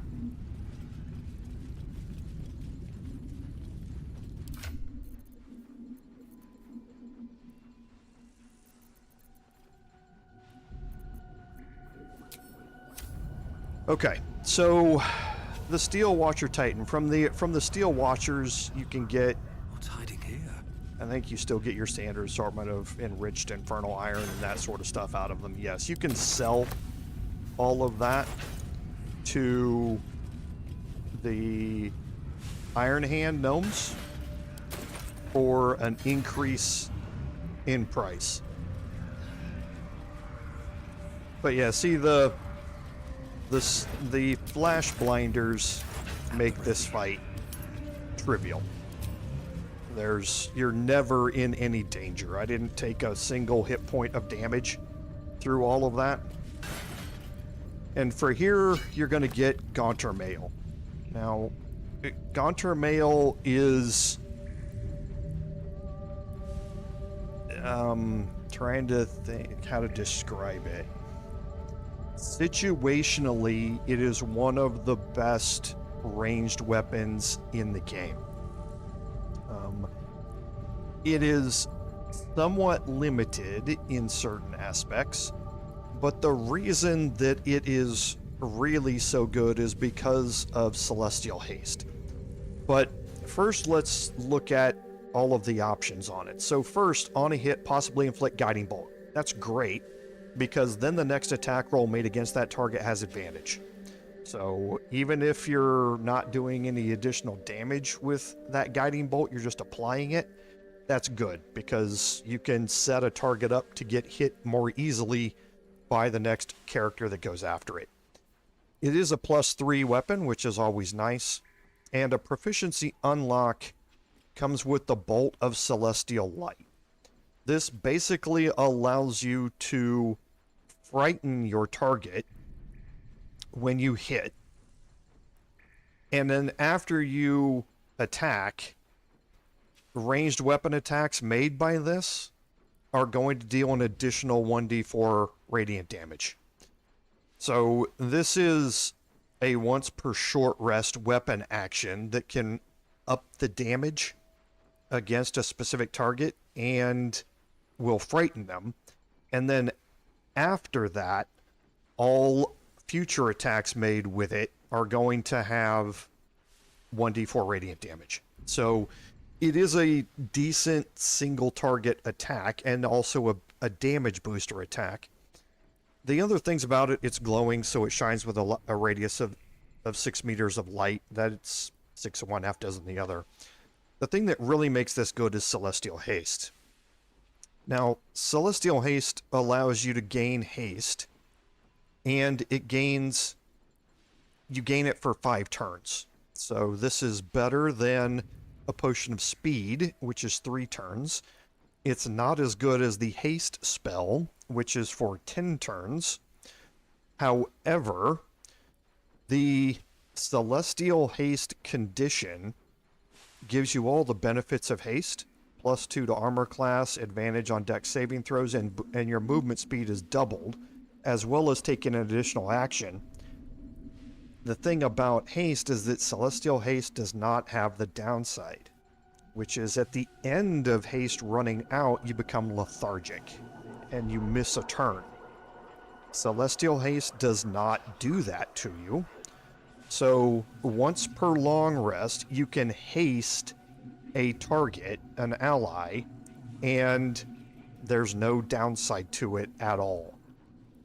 So that is what makes Gaunter Mail a really good weapon to have on your party, is simply because you can cast a no downside haste that lasts a good long time.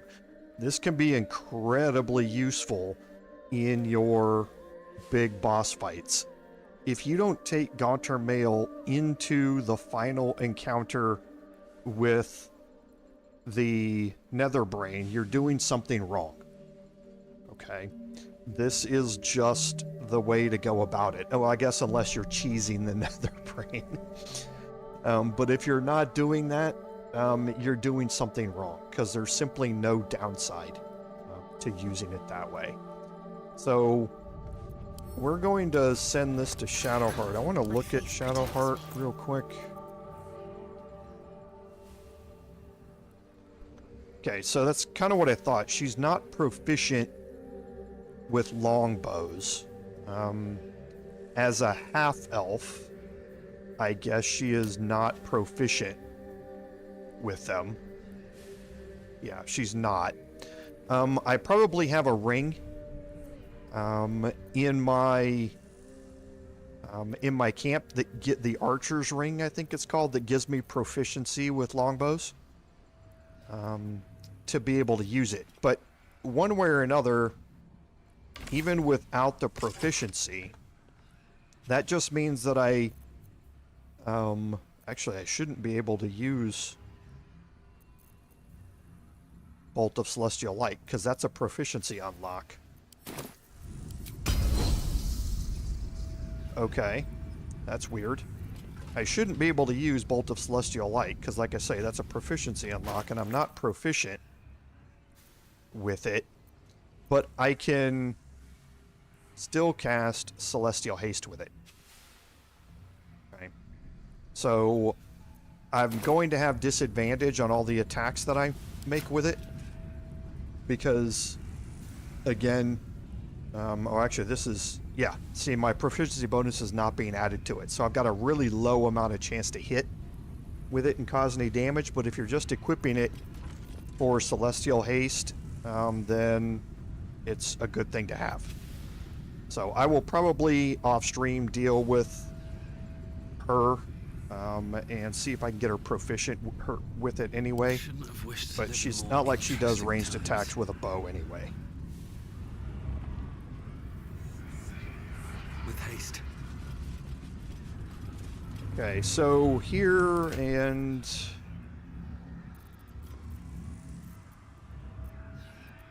am I carrying the thing?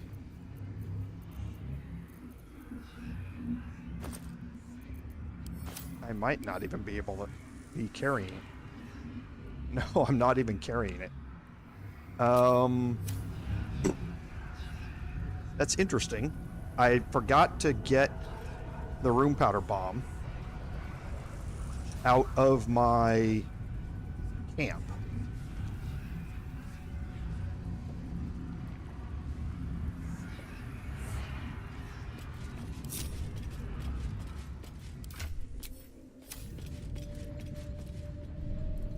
See what this does.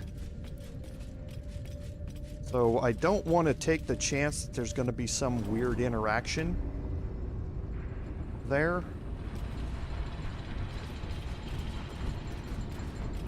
When I interact with it.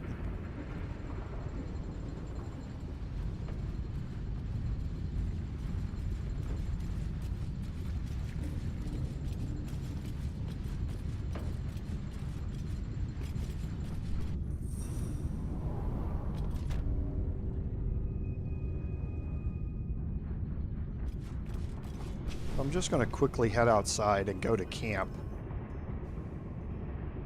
and pick it up. No, no, no, no, no.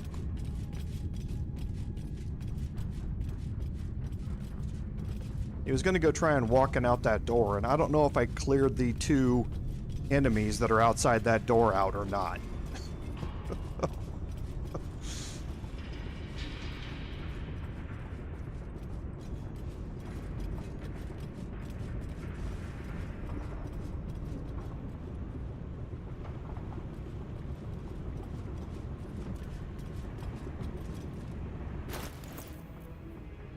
So now let's take him to camp.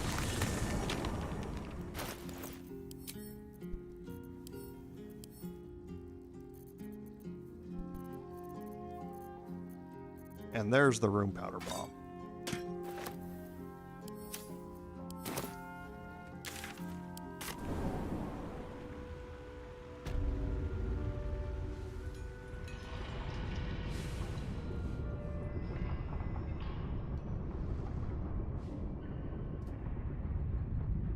Now there is a trick to the Runepowder bomb here as well. I haven't used it in a long time, so I got to see if I remember how to do it. If I don't make it work, it's not that big a deal, but...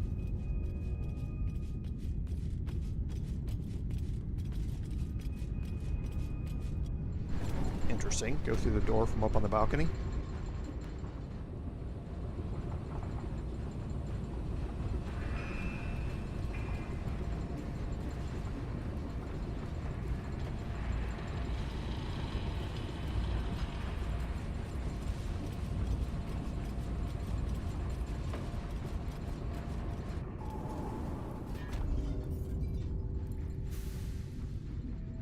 Okay, so now I will go interact with the control panel here.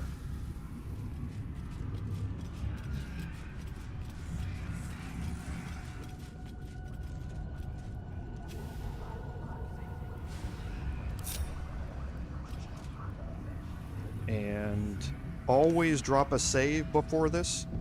Sometimes this cutscene glitches things out a little bit. Rosita awaits your input.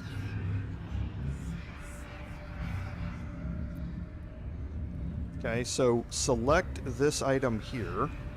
This will destroy the Foundry, wiping it from the face of the Forgotten Realms. Okay, once you're in this screen here to place the bomb, you can change to a different character.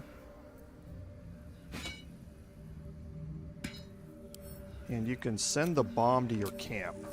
I think this is how this works. Yes.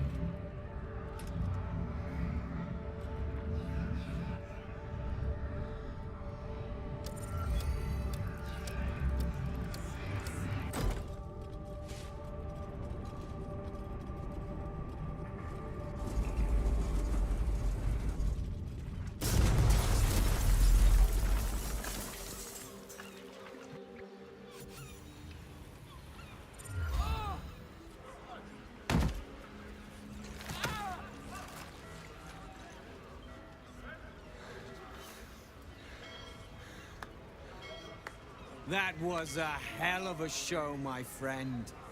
Watchers collapse in the street as we speak. And the Foundry. The scent of Runepowder drifts through the city like a warm embrace. I see my bonded... But it's not over. So long as a single parasitic Gondian remains, Baldur's Gate is under threat. Enough, Wyrm. Gortash enslaved us, forced us to build his Steel Watches, but no more. Take the city, let the Iron Hands reign supreme. I just wish to go home and hold my daughter.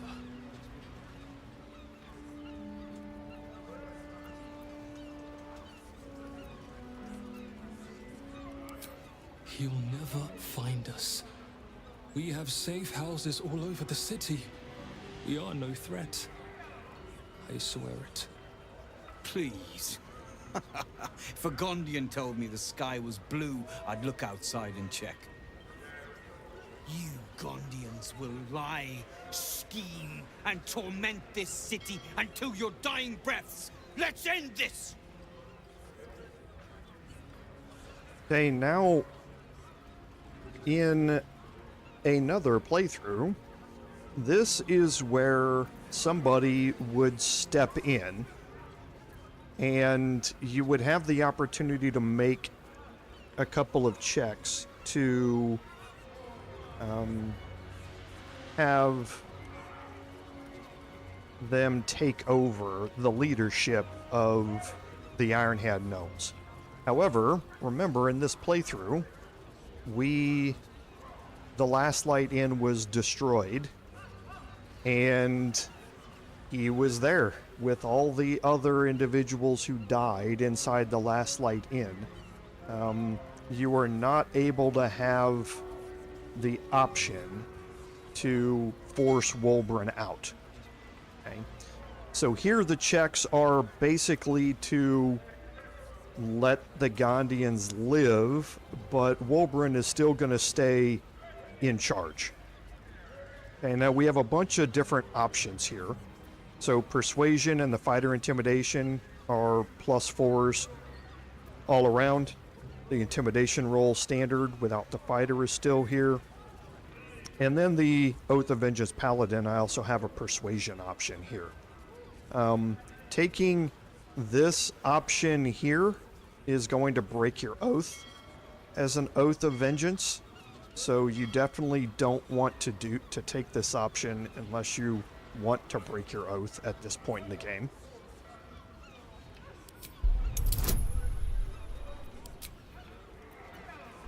And I don't care if my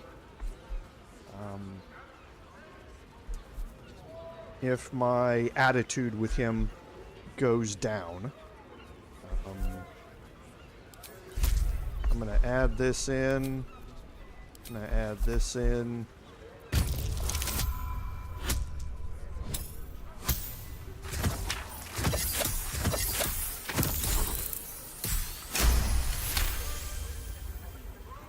I thought you were a rebel in arms.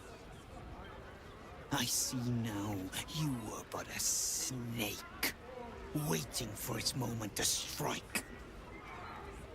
Keep your precious Gondians. But know that I will not rest until this city is rid of them and their bootlickers.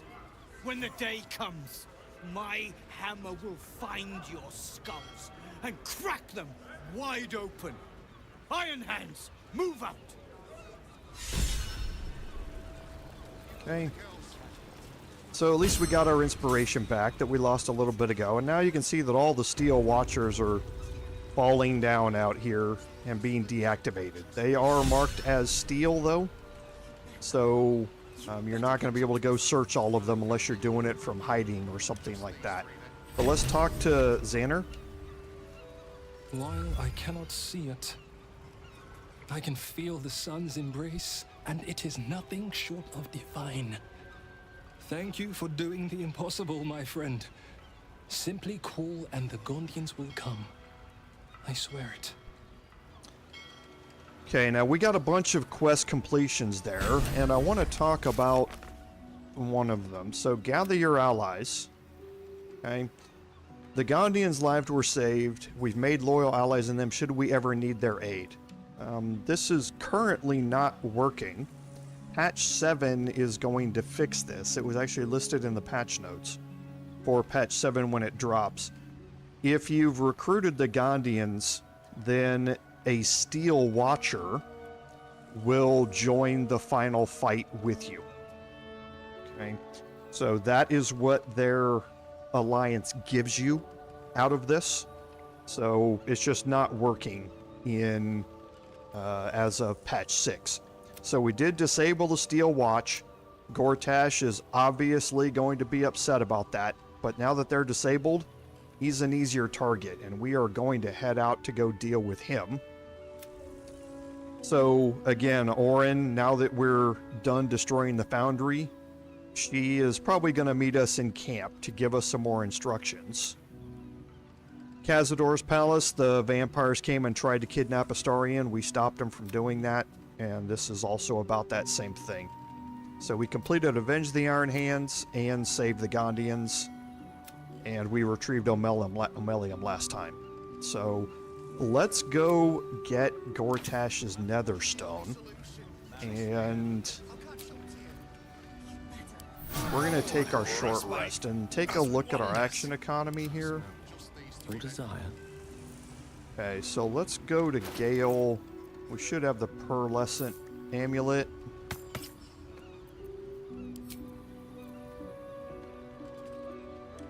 Okay, so we can't replenish those for him, but I can.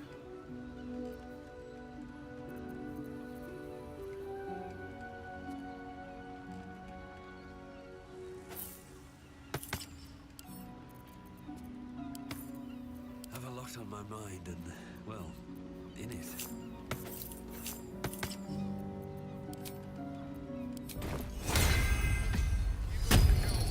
can get one of my second level spell slots back from it. Ready and willing. Gale himself is going to have an arcane recovery charge.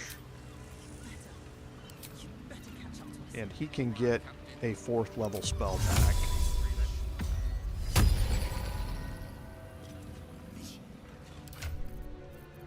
Okay.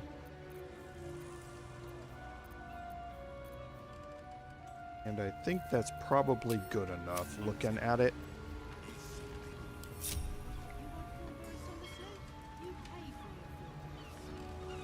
Oh, I didn't have Shovel connected. He's probably still down there in the basement.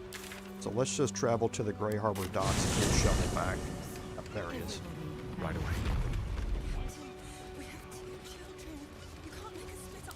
Okay, so fine there. Still fine there. Okay, and yeah, we're okay. What to do?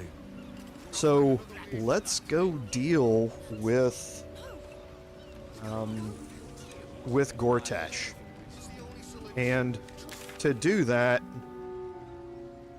we're going to head back to the south span of Wyrm's Crossing.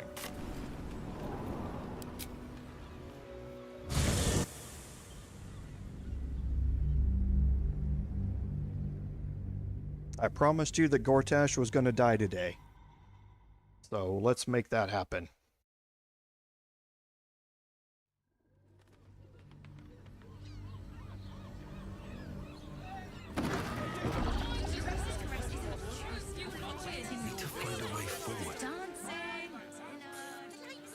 Okay, so we're going to make our way down here. I can't believe the Steel Watch Foundry is gone.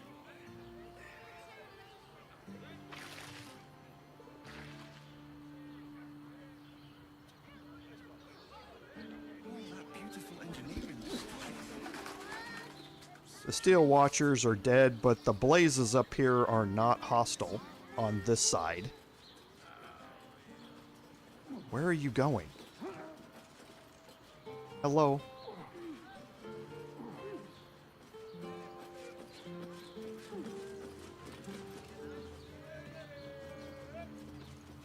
Okay, so I need Featherfall here.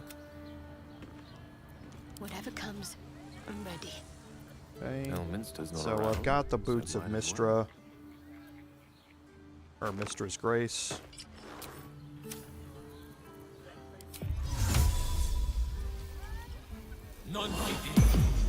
Still breathing, despite everything.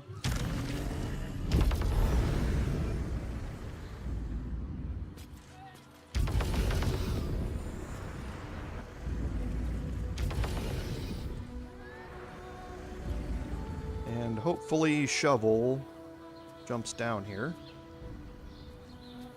Good. Should mind my step. Now I will put those disintegrating Nightwalkers back on Gale. Can't give up now. Time to press ahead.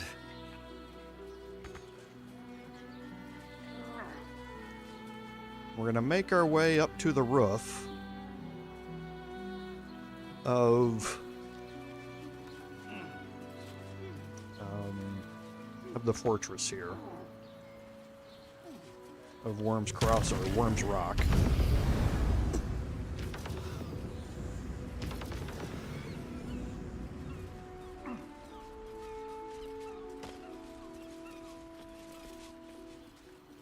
Just like we did previously.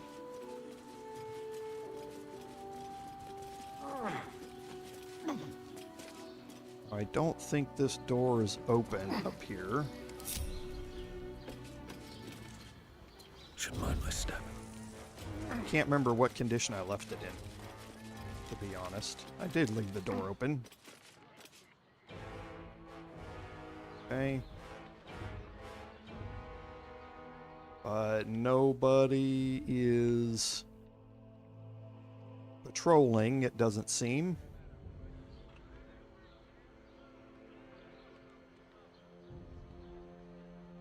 So let's see if I can make my way through here. Never wanted the easy path. When you're in Wyrm's Rock, you're in a restricted area, so if anybody sees you...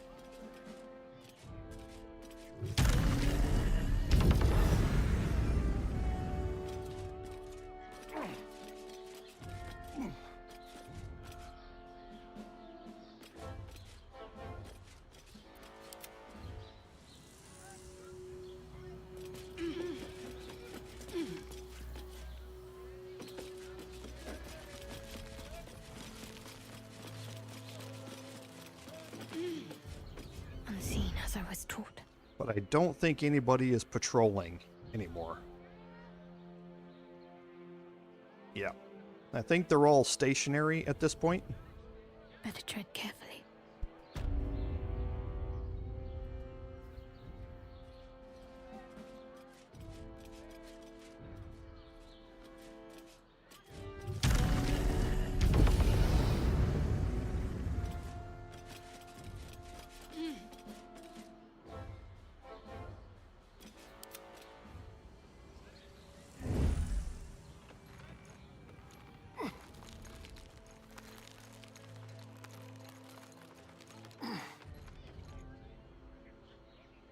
Stepping softly.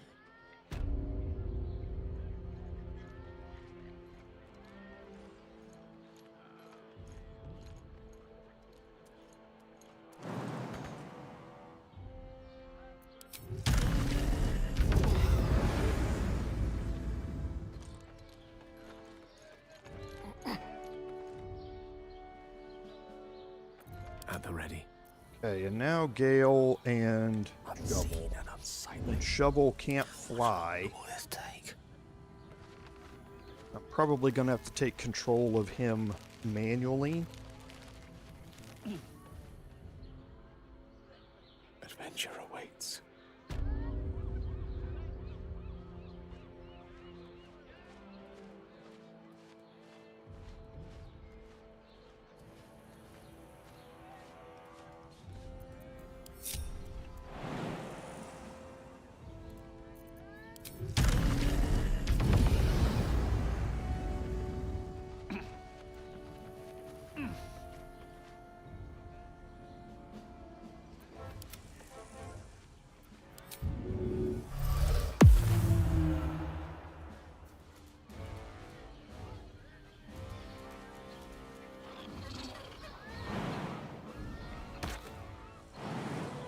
Oh, it's too high.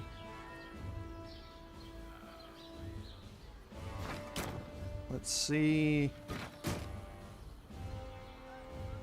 if I can get him here. It doesn't look like I can.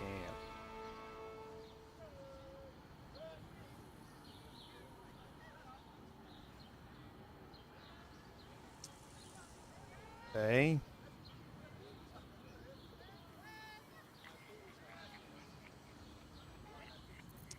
So if I dismiss him... No, that should work because I took a short rest. So yeah, I should be able to bring him back up. You can't just bring him back anytime you want.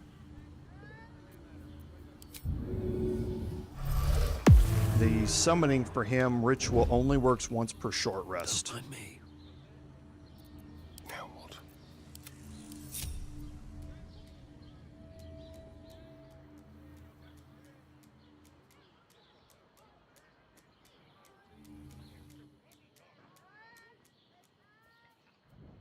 Okay, so I'm gonna take Shovel around here.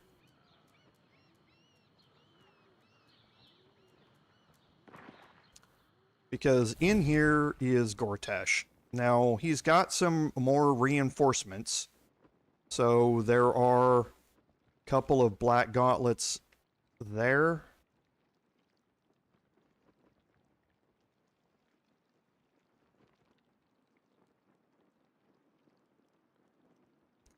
And there are 2 more iron consoles as well to deal with. Okay. But we can try and get a surprise round here against Gortash. I don't think I'm going to be able to, honestly, now that I think about it. Because they're not hostile right now. So I'm not going to be able to.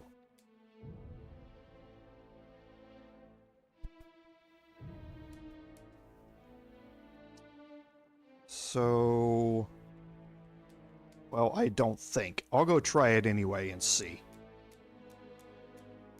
Remember, we took some time and got rid of all of the traps in here as well. So if you're going for the achievement to kill Gortash without triggering any of his traps, this is definitely the way to do it. We've killed all of his traps already, so none of them can trigger during this fight. Okay, so I did get a surprise round. So let's get in here. Better boots. Free for the taking. And we're gonna have to kind of watch out for these mines. Breathe deep and move. And there might even be one hidden underneath this steel watcher that I can't see right now, which would be just my luck.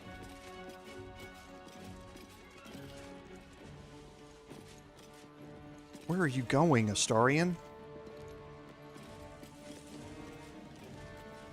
So that one's definitely disabled. This one, I don't know about. This one looks broken. This one, I don't know about. This one, I don't know about.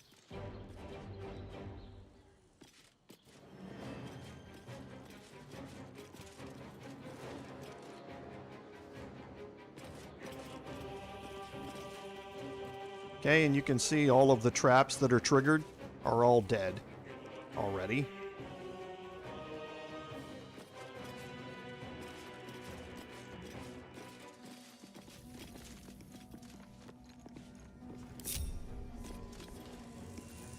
Okay, so now that we have a surprise round,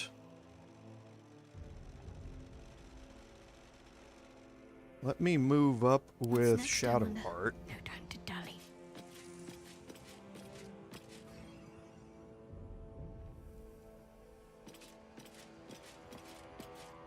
And see where these detection cones are. So I've got one crossing here this way. This one is crossing way back here. I think I might be able to eliminate these detection cones with a good placement of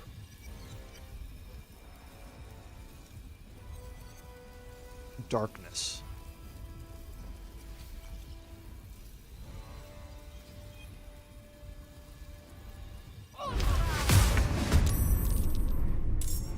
That's outstanding.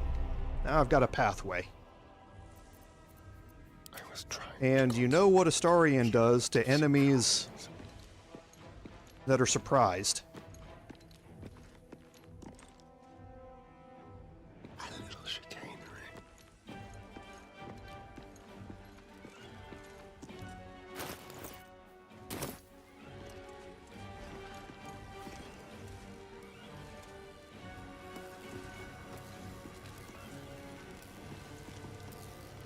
Let's see how much out of this 275 Astarion can remove here.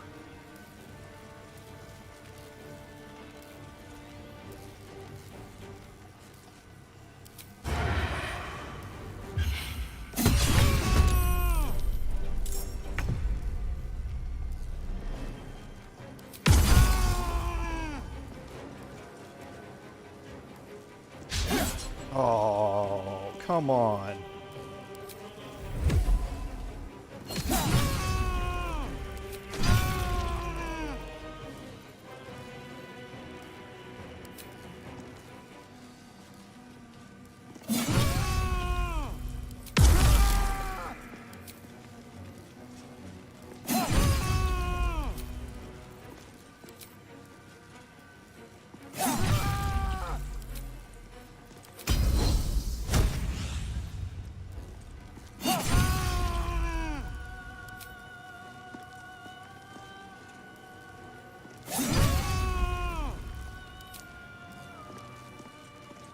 How about 230? Astarion is so good. And once he's ascended, that number goes up even more. Don't want to think about why my eye is itching. Don't waste a step.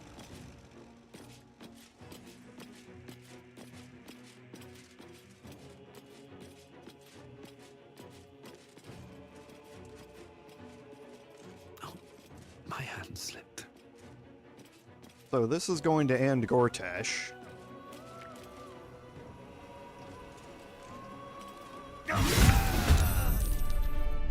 Don't need to react.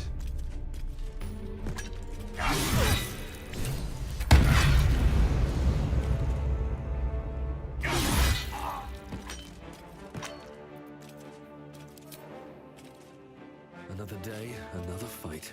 Can't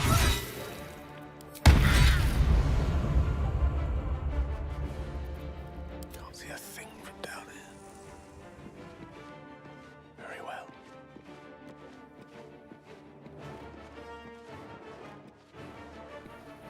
Okay, we'll move Gale in here.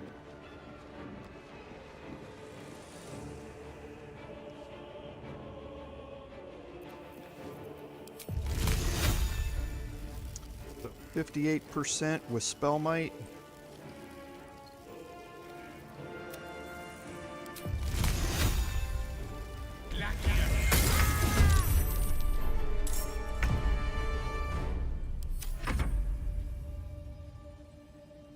There's blood in the air. Blood comes easy these days. Let's finish this. And now Shadowheart.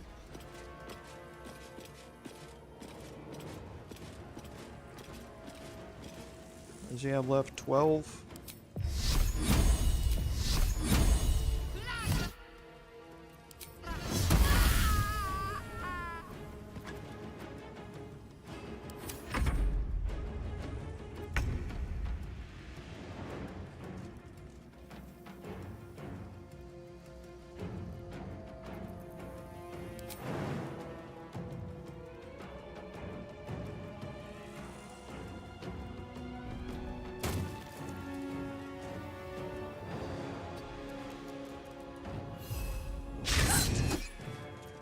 Shall we dance? Okay, so the Black Gauntlet is the more dangerous of the two enemies here.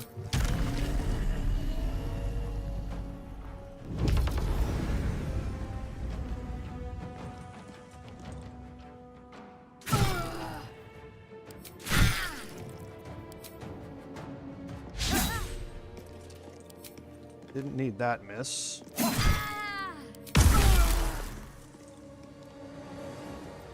Another fight. Let's go.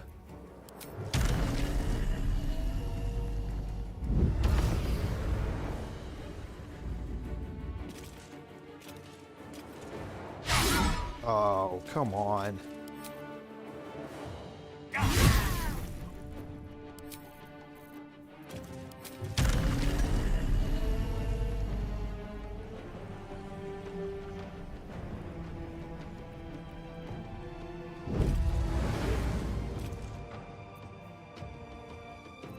Just a little, I'm a tiny bit short. Literally less than half a meter short here. Let's see how many of these I have.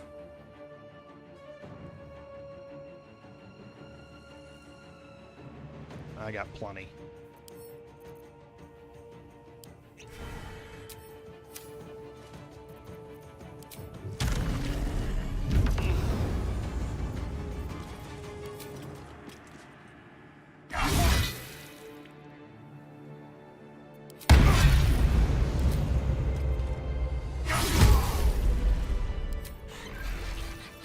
Easy peasy.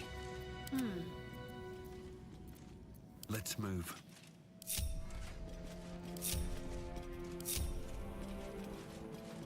Okay, so again, we're gonna go pick up some items that I can sell off stream here.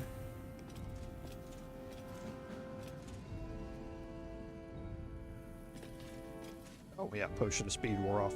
No traps, please. A wizard's quite worthless to a tired mind. Sleep beckons. I would follow.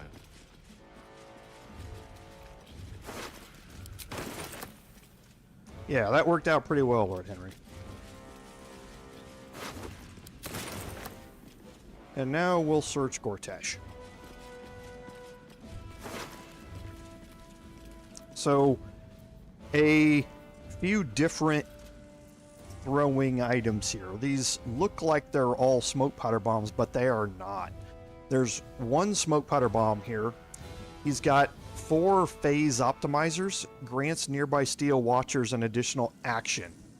Now, you may think, well, wait a minute, all the Steel Watchers are dead, and that is true for right now. After patch 7, when you're able to bring a Steel Watcher into the end game fight through the city, the phase optimizer can be very, very useful in giving that Steel Watcher an additional action. So don't throw these away. Just keep them for after patch 7's release. And then Reflector-Guard. So these are whenever you utilize this, it puts a shield around you that reflects all incoming projectiles back at their source. It works really, really well. It's not like a lot of other things like the gloves of missile snaring and things like that, which reduce damage, but you still take some. This is not. This just reflects all projectiles back to their source. So it basically makes you immune to range damage while also making them damage themselves. So a couple of things here. The Cloth of Authority.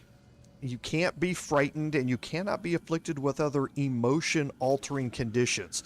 That's the important part of this in my mind. Frightened is, obviously bad, but we can avoid that with Thoroughly Stuffed. And you see we have that on all of our characters, and that makes us immune to being frightened, as well as a bunch of other things that go along with it. The other thing is emotion-altering conditions. So things that are going to cause you to go mad and attack your other party members and stuff like that is where this really shines in my book. Not necessarily about frightened, but keeping you from being turned against your other party members. So that's really, really helpful. You have advantage on intimidation checks and insight checks. I mean, situationally useful. Not at this late in the game, for the most part. And you get armor class +1. So as clothing, this is a way to get a +1 to your AC. So if you're utilizing this for a spellcaster, there might be other robes that do more of a benefit. However, you may find this useful on your unarmored barbarians or your unarmored monks, things like that, as a situational piece of equipment to use. So don't discount it, but it's not something I'm going to be using. The Netherstone-studded gauntlet, we've seen this. It's actually, once we pick it up, it's going to remove the Netherstone from it and put it in our inventory, and the studded gauntlet will remain. Your unarmed attacks deal an additional 1d4 force damage. This is great because, again, force damage is one of the least resisted damage types in both tabletop and in the game here. So getting force damage on your unarmed attacks for your monk can be very, very useful. You also gain high spell casting, so you gain a +1 bonus to spell save DC. This isn't as situational until you get to high level monks and you have something else that goes along with it. This also gives you the command spell, and command is just incredibly useful, especially the command halt or the command grovel to make them not be able to take an action or move can be very, very useful. The Tyrannical Jackboots give you a +1 bonus to charisma checks and saving throws. So that's both. So if your persuasion, intimidation, deception checks, and performance are all going to gain a bonus to that, as well as a bonus against the saving throws against stuff like Tasha's Hideous Laughter and things like that that might be cast by a Warlock class, which is going to be using Charisma as the DC. The arguably best thing out of all of it, though, is the Fabricated Arbalest. So it's a +2 heavy crossbow, so you're going to be limited on who can use it. But it has a weapon action of Illuminating Shot. Now this uses your bonus action to shoot a shot that deals Radiating Orb. Now, we've seen how valuable Radiating Orb can be, especially if you stack this with other things that are going to proc Reverberation or Radiating Orb upon a status effect. And this is a bonus action, so you can utilize it every single turn to do it. So you're only going to get one turn of Radiating Orb out of it, so on the next turn it's going to go away. However, if you have other things that are proccing more Radiating Orb or more Reverberation upon a status effect, then this can be, you can stack up multiple stacks of Radiating Orb or Reverberation on a target. The proficiency also unlocks Dazzling Ray, and this is what I meant by being able to stack up multiple stacks of Radiating Orb. There are multiple items that on radiant damage cause Radiating Orb explosions or stacks as well. And once per short rest, you can use the weapon action Dazzling Ray. This is very similar to the Sunbeam deal from the Light of Lathander, in that it blinds all creatures in its path. It is a straight line like Sunbeam and Lightning Bolt, things like that. Does 2d10 radiant damage, and you are blinded and those attackers are blinded for 10 turns. Now, the Dazzling Ray here, again, is part of it in that you can recast Dazzling Ray. So this is like a multiple cast of a powered down Sunbeam that still has all of the effects. So this is why it's arguably the best thing out of it, is because if you're just solely focused on range damage, this gets you radiant damage, which you can hopefully proc more status effects, and you can recast this using your action every turn after that for 10 turns. Okay, so this is a really good Arbalest for your ranged attackers who might not have a whole lot of melee proficiency. However, you have to be proficient with it to unlock these things. So that might not necessarily work as well on your caster classes and that sort of stuff. So I'm going to pick that up. Howling like a great wind through a canyon. It engulfs your mind, drowns your senses. Above the hell rises a screech, gleeful and maniacal. It is the way and the truth. Absolute. Leave them alone. The screech quiets, the howl fades. Your mind is hollow, save one lone voice. Bane's chosen has fallen. His netherstone is yours. You have done well.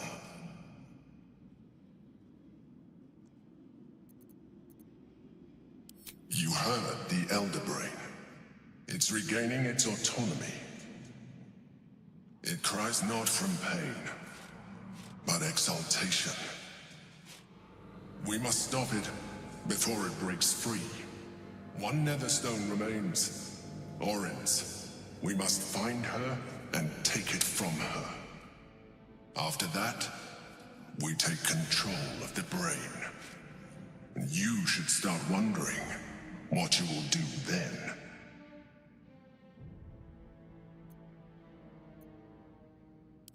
Sometimes you surprise me with your wisdom. Okay, and that's going to give us some items because again it broke that apart. Okay, and you'll see that here in a second.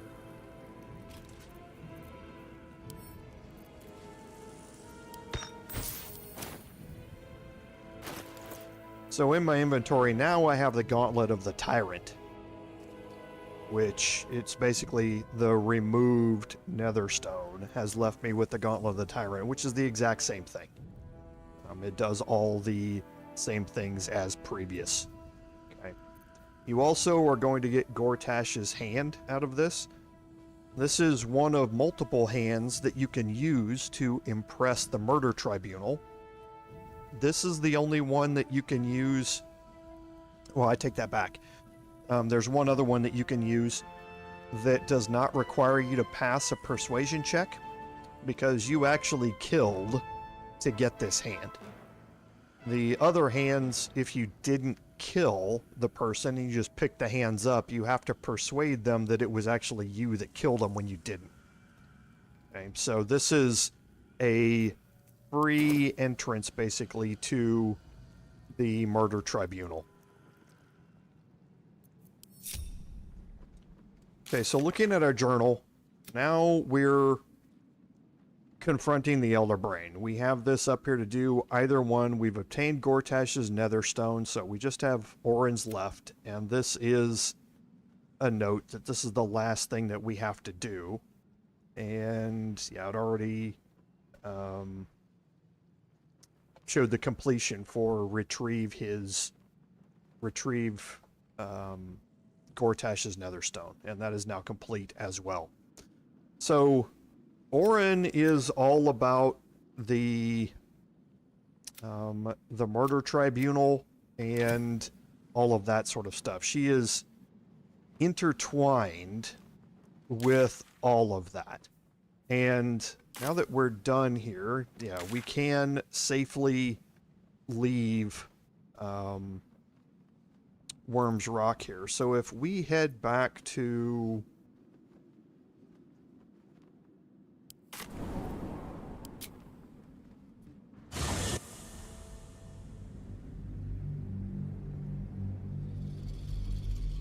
the lower city.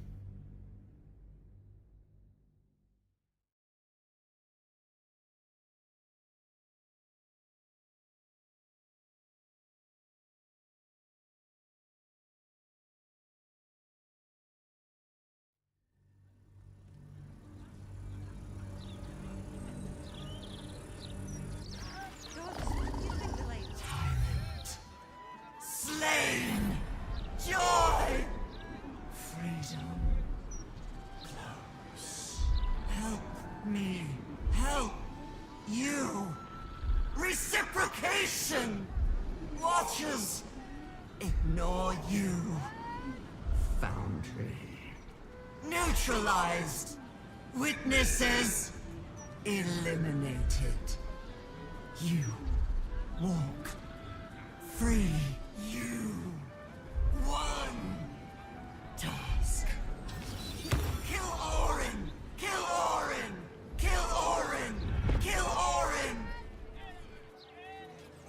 Okay, so the Elder Brain is obviously obsessed with one thing, and that is getting its freedom, and to do that, you have to kill Orin to do it. So if we look through the lower city here and see what we have a couple of quest markers that are outstanding.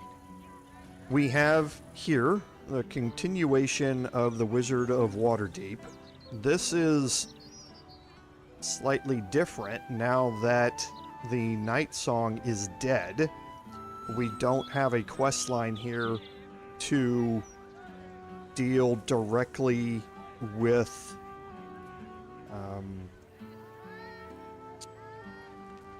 why am I drawing a blank? With the wizard here inside of Sorcerer Sundries. But we do have a quest line from Gale that's going to lead us there, from Lororican. who was looking for the Night Song. But we do need to head into here at some point.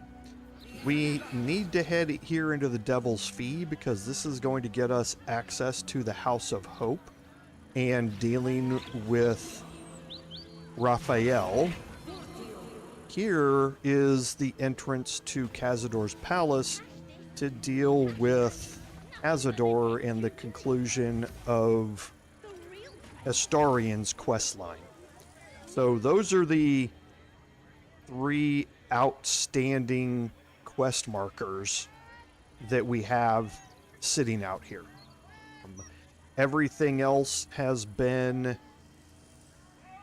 pretty much cleared out with the exception of, and this is a good point, let's head over there. No, we've been to the Water Queen's house.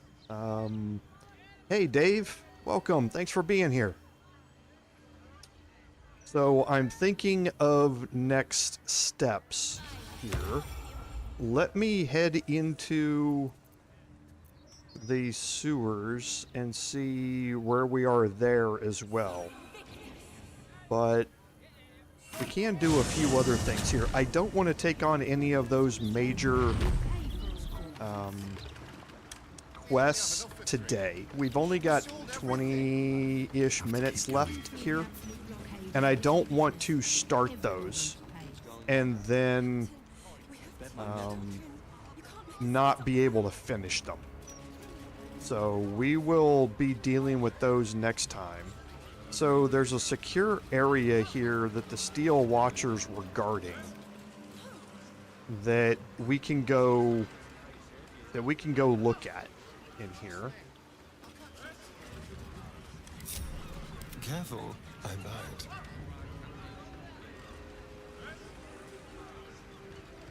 Go. Let's keep to the shadows. Silent as the grave. Trust me, I've read the articles forwards and back. When do I get a break from your whining?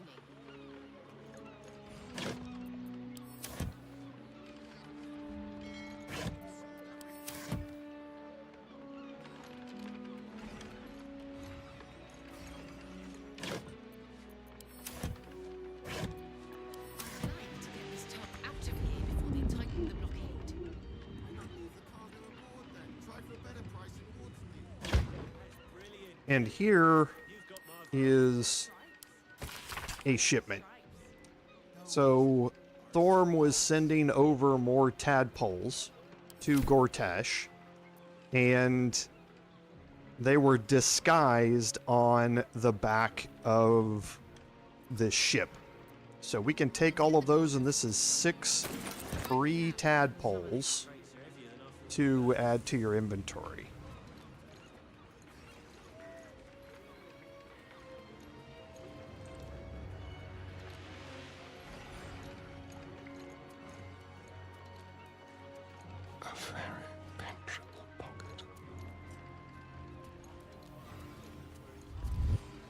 This way.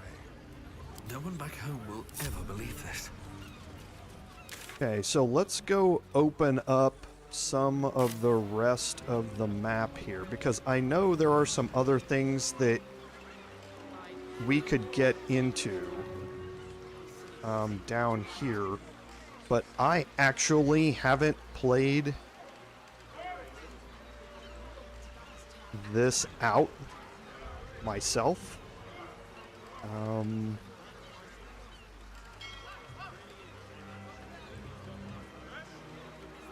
I'm just looking real quick.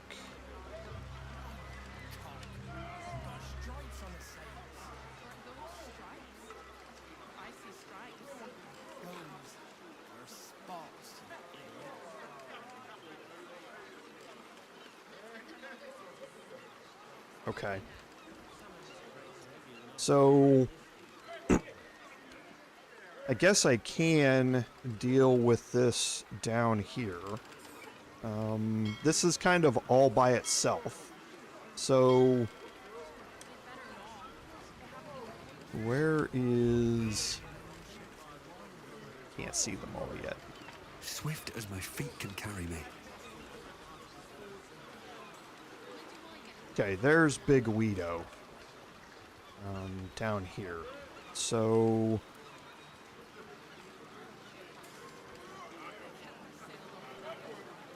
should get a conversation.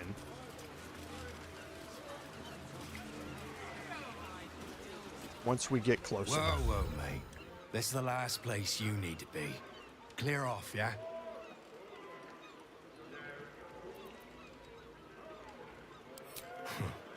2 words. Guild business. Only an idiot gets between them and their shipments. Okay, so you have some deception and intimidation options here. So either a +4 from the expertise or from favorable beginnings or advantage. So I'm going to take the advantage here.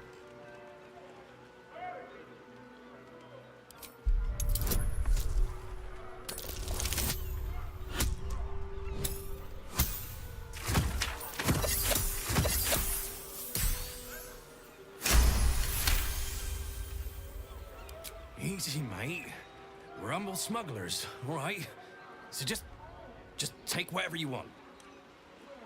Okay, and there's going to be a second intimidation check here.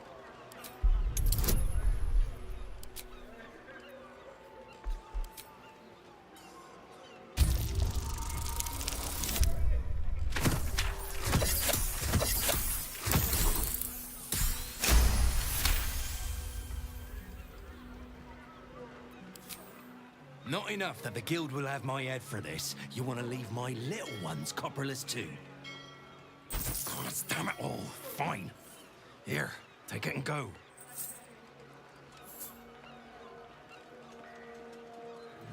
Okay. Failing either one of those checks will cause his gang down here to go hostile. Now, you can search the area down here, but now you can still see that these are all marked as steel. Okay, there are 3 fire wine barrels that you can pick up, and the quick step.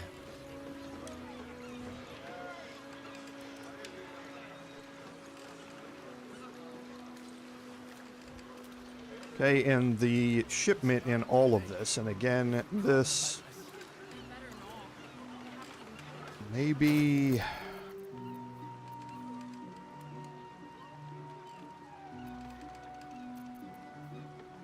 okay, so I have advantage on stealth checks there, but I'm gonna have to pass something, probably 2 or 3 of them in here.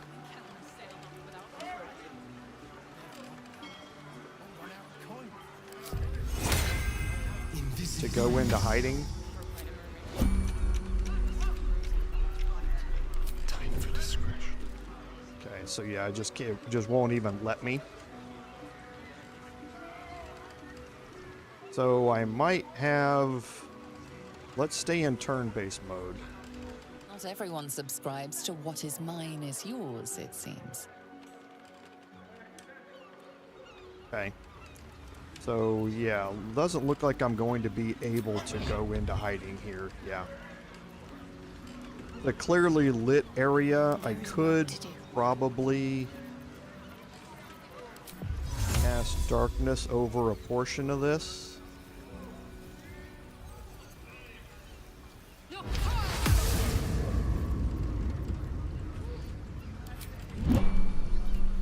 Watch your back.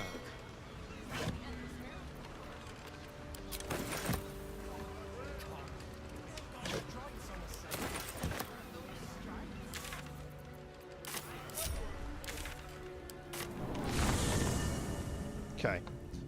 And we'll get out that way. Okay, so that's what the shipment was. Well, hello. Was several weapons and that sort of stuff, but some essences, that sort of stuff. and arrows, and some alchemist fires. Now, we haven't dealt with these very much, but the Dream Mist is a potion that incapacitates whoever it's given to. Now I think there's a DC 15 Constitution saving throw required to avoid it.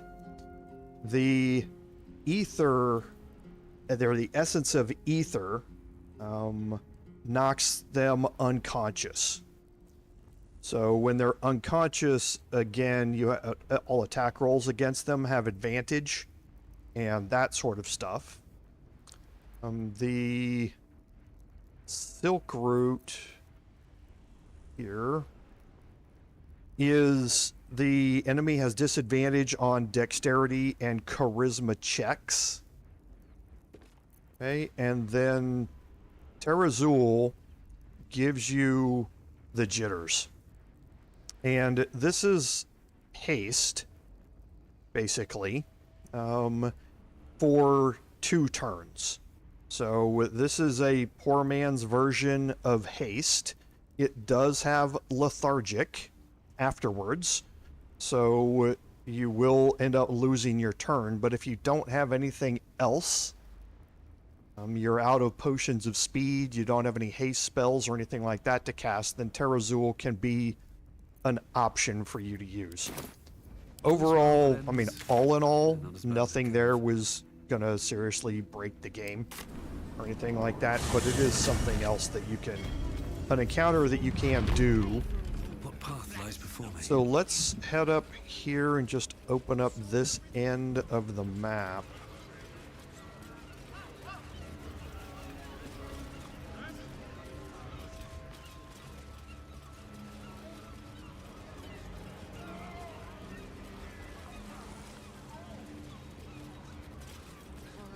Yeah, because down here there are some... This end of the map doesn't go anywhere. This is impassable terrain. Heading up here, again, leads you into the Lady Janice estate. This is another way into the bottom of it. When she would stop needing us so much. But we've already cleaned that out. I still need you.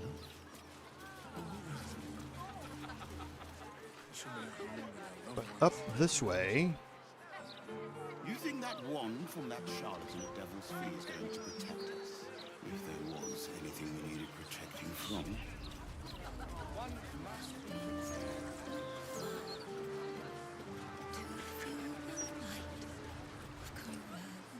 Is the House of Grief. Okay. And this is the location at which we are going to continue Shadowheart's personal quest line. Okay. Greetings. Do you seek help? You are in the right place. Okay, we're not going to go in there yet because, again, we want to take care of all of this at one particular point. But here you have poppy flowers.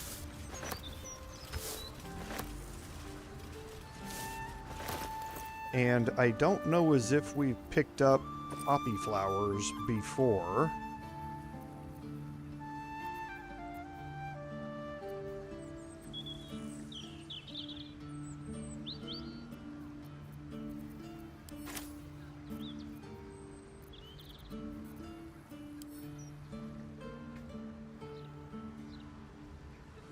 Okay, yeah, they were in there. So this gives us the ability to craft the potion of mind reading. Okay, Okay, so again, if you're looking to go through your conversational checks, this is one of the few places to actually pick up poppy flowers in the game.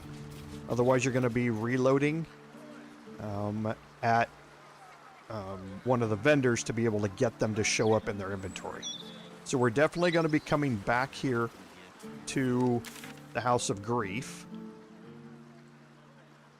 I don't think there's... We've already explored, I'm pretty sure, everything. Oh, we've done everything inside the park.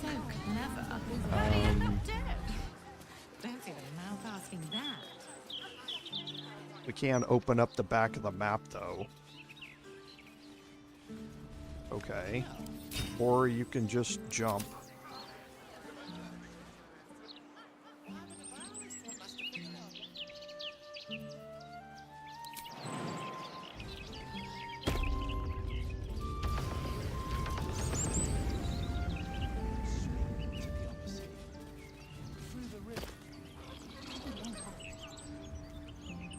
So yes, everything in here has been finished up. I believe, yeah, because there's blood stains all over the place. So looks like all of this has been opened up. So Flynn's cargo, we obviously went through all of it. The Water Queen's house we looked at. The counting house we've explored. We haven't explored the back of the counting house. The dock areas, which is the other way in. And everything here on this end we have explored. So, looks like we have the murder tribunal that we need to do. And we have all of the individual quests. So I think what we're going to start off doing, because we're going to postpone Orin's Netherstone until the very end. So yes, the Temple of Baal, we're going to be exploring all of this, all of that, and that's what all of this area around here is too. We've already been in there and dealt with the Guardian up front, but we're going to be exploring more of that. We've cleared out everything else in the sewers. So that really gets us an idea about what we're going to be doing next time. And for that, I'm going to head back to the Basilisk Gate, because I think next week we are going to... Actually, not the Basilisk Gate, but Baldur's Gate.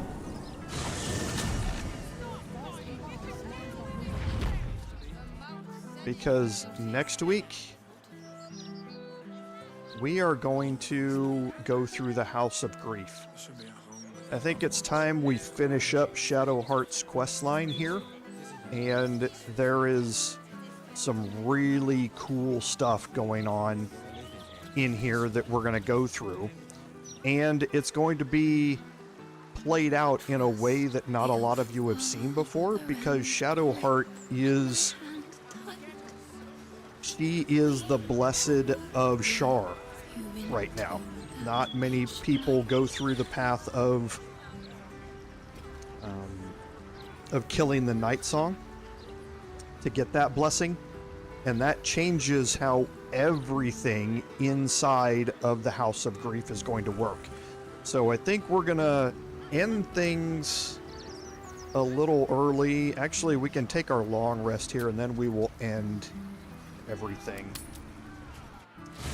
Because again, I don't want to start any of these at this point in time. It doesn't make a whole lot of sense for me to give you 15 minutes worth of them and then cut off after we're done.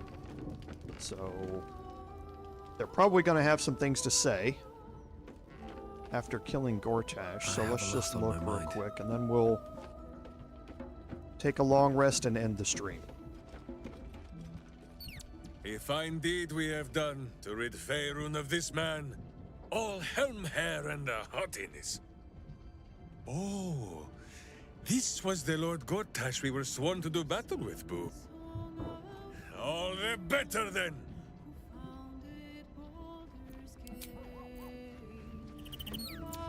Gortash is no more, and he was kind enough to bequeath his Netherstone to us. We might yet manage to pull this off. What is it, Cub? Gortash's bluster will no longer assail our ears. And we have his netherstone also. Soon we shall unravel this unnatural conspiracy once and for all. There is no hell hot enough for a man like Gortash. He may be dead, but his tyranny still suffocates Balduran's grand city. Okay, so everybody's pretty much happy to see him gone. Hail! Ravenguard doesn't seem to care.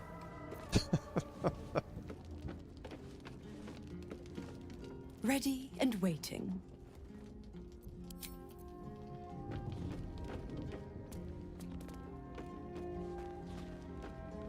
Tyranny offers only two fates for the tyrant: infamy or ignominy. Glad we were able to offer Gortash the latter. Okay, and last is Astarion. There's one more stone in our pockets, which means one step closer to glory. Or however this sordid tale ends. I wouldn't want to presume. Let's see.